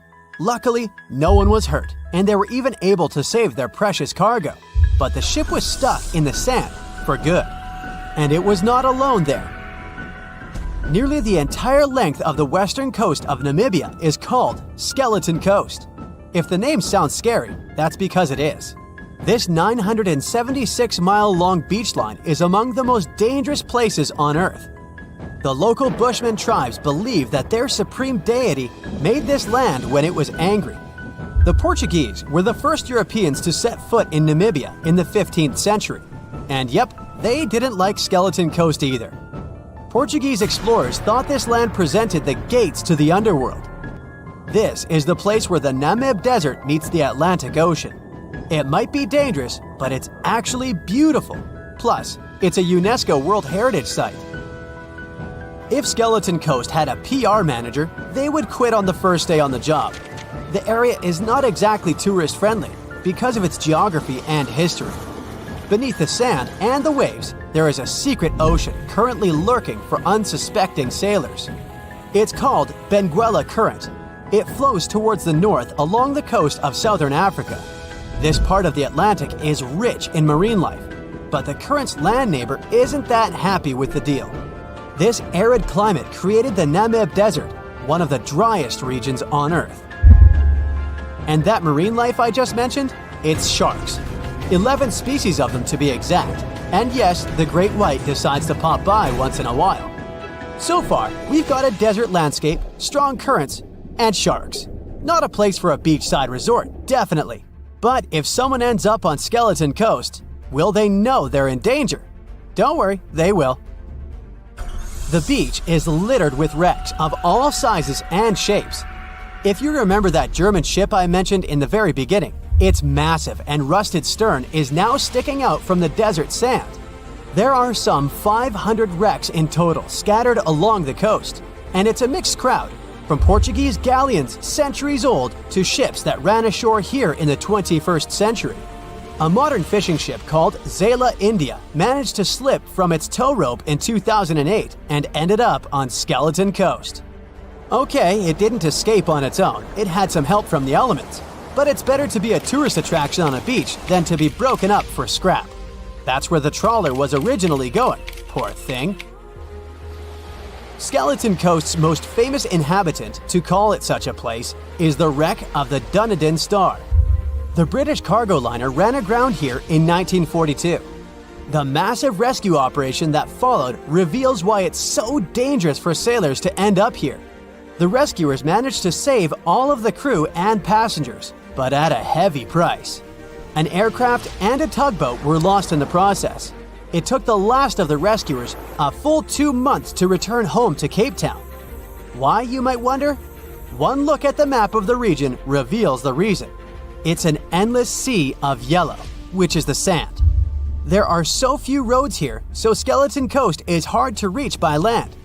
There are also legal obstacles. You need a special permit to drive into the area.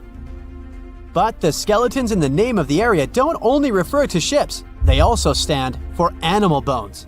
Most of these belong to whales and seals. Many animals have adapted to the area, so lions and hyenas roam the coastline in search of a meal. Yeah, now there are hungry lions as well, as if those sharks weren't enough. Other animals with a temporary residence on Skeleton Coast include elephants, cheetahs, leopards, and giraffes. In 1971, the Namibian authorities established a national park here, but except for surfers, after an adrenaline rush, they don't get many visitors. You can understand why. The Namib Desert is the oldest desert in the world, and it's not very tourist-friendly either. Those who travel to the region should pack sunscreen and a warm winter jacket. A weird combo, right? Well, not so much when you think that during the day, temperatures soar over 110 degrees Fahrenheit. At night, the air temperature drops below freezing. What a climate roller coaster! And that's not the final danger. Yep, there's more. Remember how that German ship got lost in thick fog? Yeah, it wasn't a one-off event. Because of the region's climate, fog shows up frequently. Sailors should cover their ears now, but this fog is actually good for wildlife. This is their only source of water in the Namib Desert. Reptiles and mammals have adapted to the harsh climate. They use as little water as possible. Shifting sands, thick fog, strong currents, lions, and sharks. Not the stuff you would put in a tourist booklet, but Skeleton Coast isn't the only beach on Earth you wouldn't want to spend your vacation on. I will take you to Cape Tribulation in Australia. The area covers some 48 square miles in the northwestern part of the continent. And no, the area is not as dry as Skeleton Coast. It's part of the Daintree rainforest. You could say that here, it is the rainforest, not the desert that meets the ocean. The beach at Cape Tribulation is straight from a postcard. But looks can be deceiving. Australia? Probably sharks. No, crocodiles are out here to get you if you decide to go for a dip in the sea. There are saltwater crocodiles that the locals call salties. Well, that's a cute nickname for such a dangerous reptile. And it's not just them.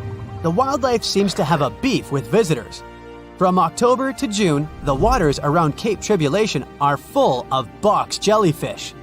Their venom affects the human cardiovascular system. When touched by a jellyfish out at sea, swimmers won't have enough time to reach land for help. Vinegar helps neutralize the sting, so you might want to keep a spare bottle in your luggage. Crocodiles and jellyfish sound dangerous, but there's one more animal you should look after. It's the wild boar. It might sound funny, but you won't laugh when you're being chased by one of these across the beach. 21 million wild boars live in Australia. They're mostly active at night, making it even more dangerous if they charge at you. The best defense is running in circles. Wild boars can't cut corners well. That's probably why we don't see many of them taking up careers as race drivers. Cape Tribulation has one last danger installed for you, and it's not an animal. Out here, even the trees are plotting against visitors. The stinging tree got its name for a reason. If you try to pick one of its beautiful red berries, it'll fight back. Its prickles are like tiny glass shards. The less than pleasant effect on your skin will last for a month. Then there is this wait-a-while bush. Who keeps naming them like this? This long vine has spikes that grab hold and just don't let go. They are so strong, they can pull a human off a horse. You'll have to wait for someone to come by and save you from this thorny grabber. If you are about to cross this Australian beach from the vacation list, hold on for a second. Tourism is booming here. The local authorities have restricted access to all of the danger zones. Visitors go swimming in dreamy water holes that are surrounded by lush vegetation. There are even ropes to swing from. Now, that's a beach you can finally relax on. There's a ship drifting somewhere in the ocean without a crew. The last time someone saw it was over 50 years ago. Its story reminds of that of the Flying Dutchman, a ship that's bound to sail forever and bring disaster to whoever sees it at sea. At least the legend says so. Unlike the Flying Dutchman, the SS Bay Chimo was definitely real and built for a German company in Hamburg and began as an ordinary cargo ship. It was trading supplies between Hamburg and Sweden in the Baltic Sea starting from 1914. It had a strong steam engine and a hull made of steel. A few years later, it became British property. Then, in the 1920s, a Canadian company purchased it for around $18,000, a huge amount of money back then. The new owner, the Hudson's Bay Company, was actively using the ship for several years. They would often send it on voyages from its home port in Scotland to Siberia, Alaska, the Yukon, and the Northwest Territories. It also passed through the Panama Canal and even the Suez Canal, with fur pelts for sale on board. Sometimes it would also transport passengers. It had completed 9 successful voyages before this strip of good luck came to an end. Starting from the 1930s, SS Baychimo would have trouble with ice and storms.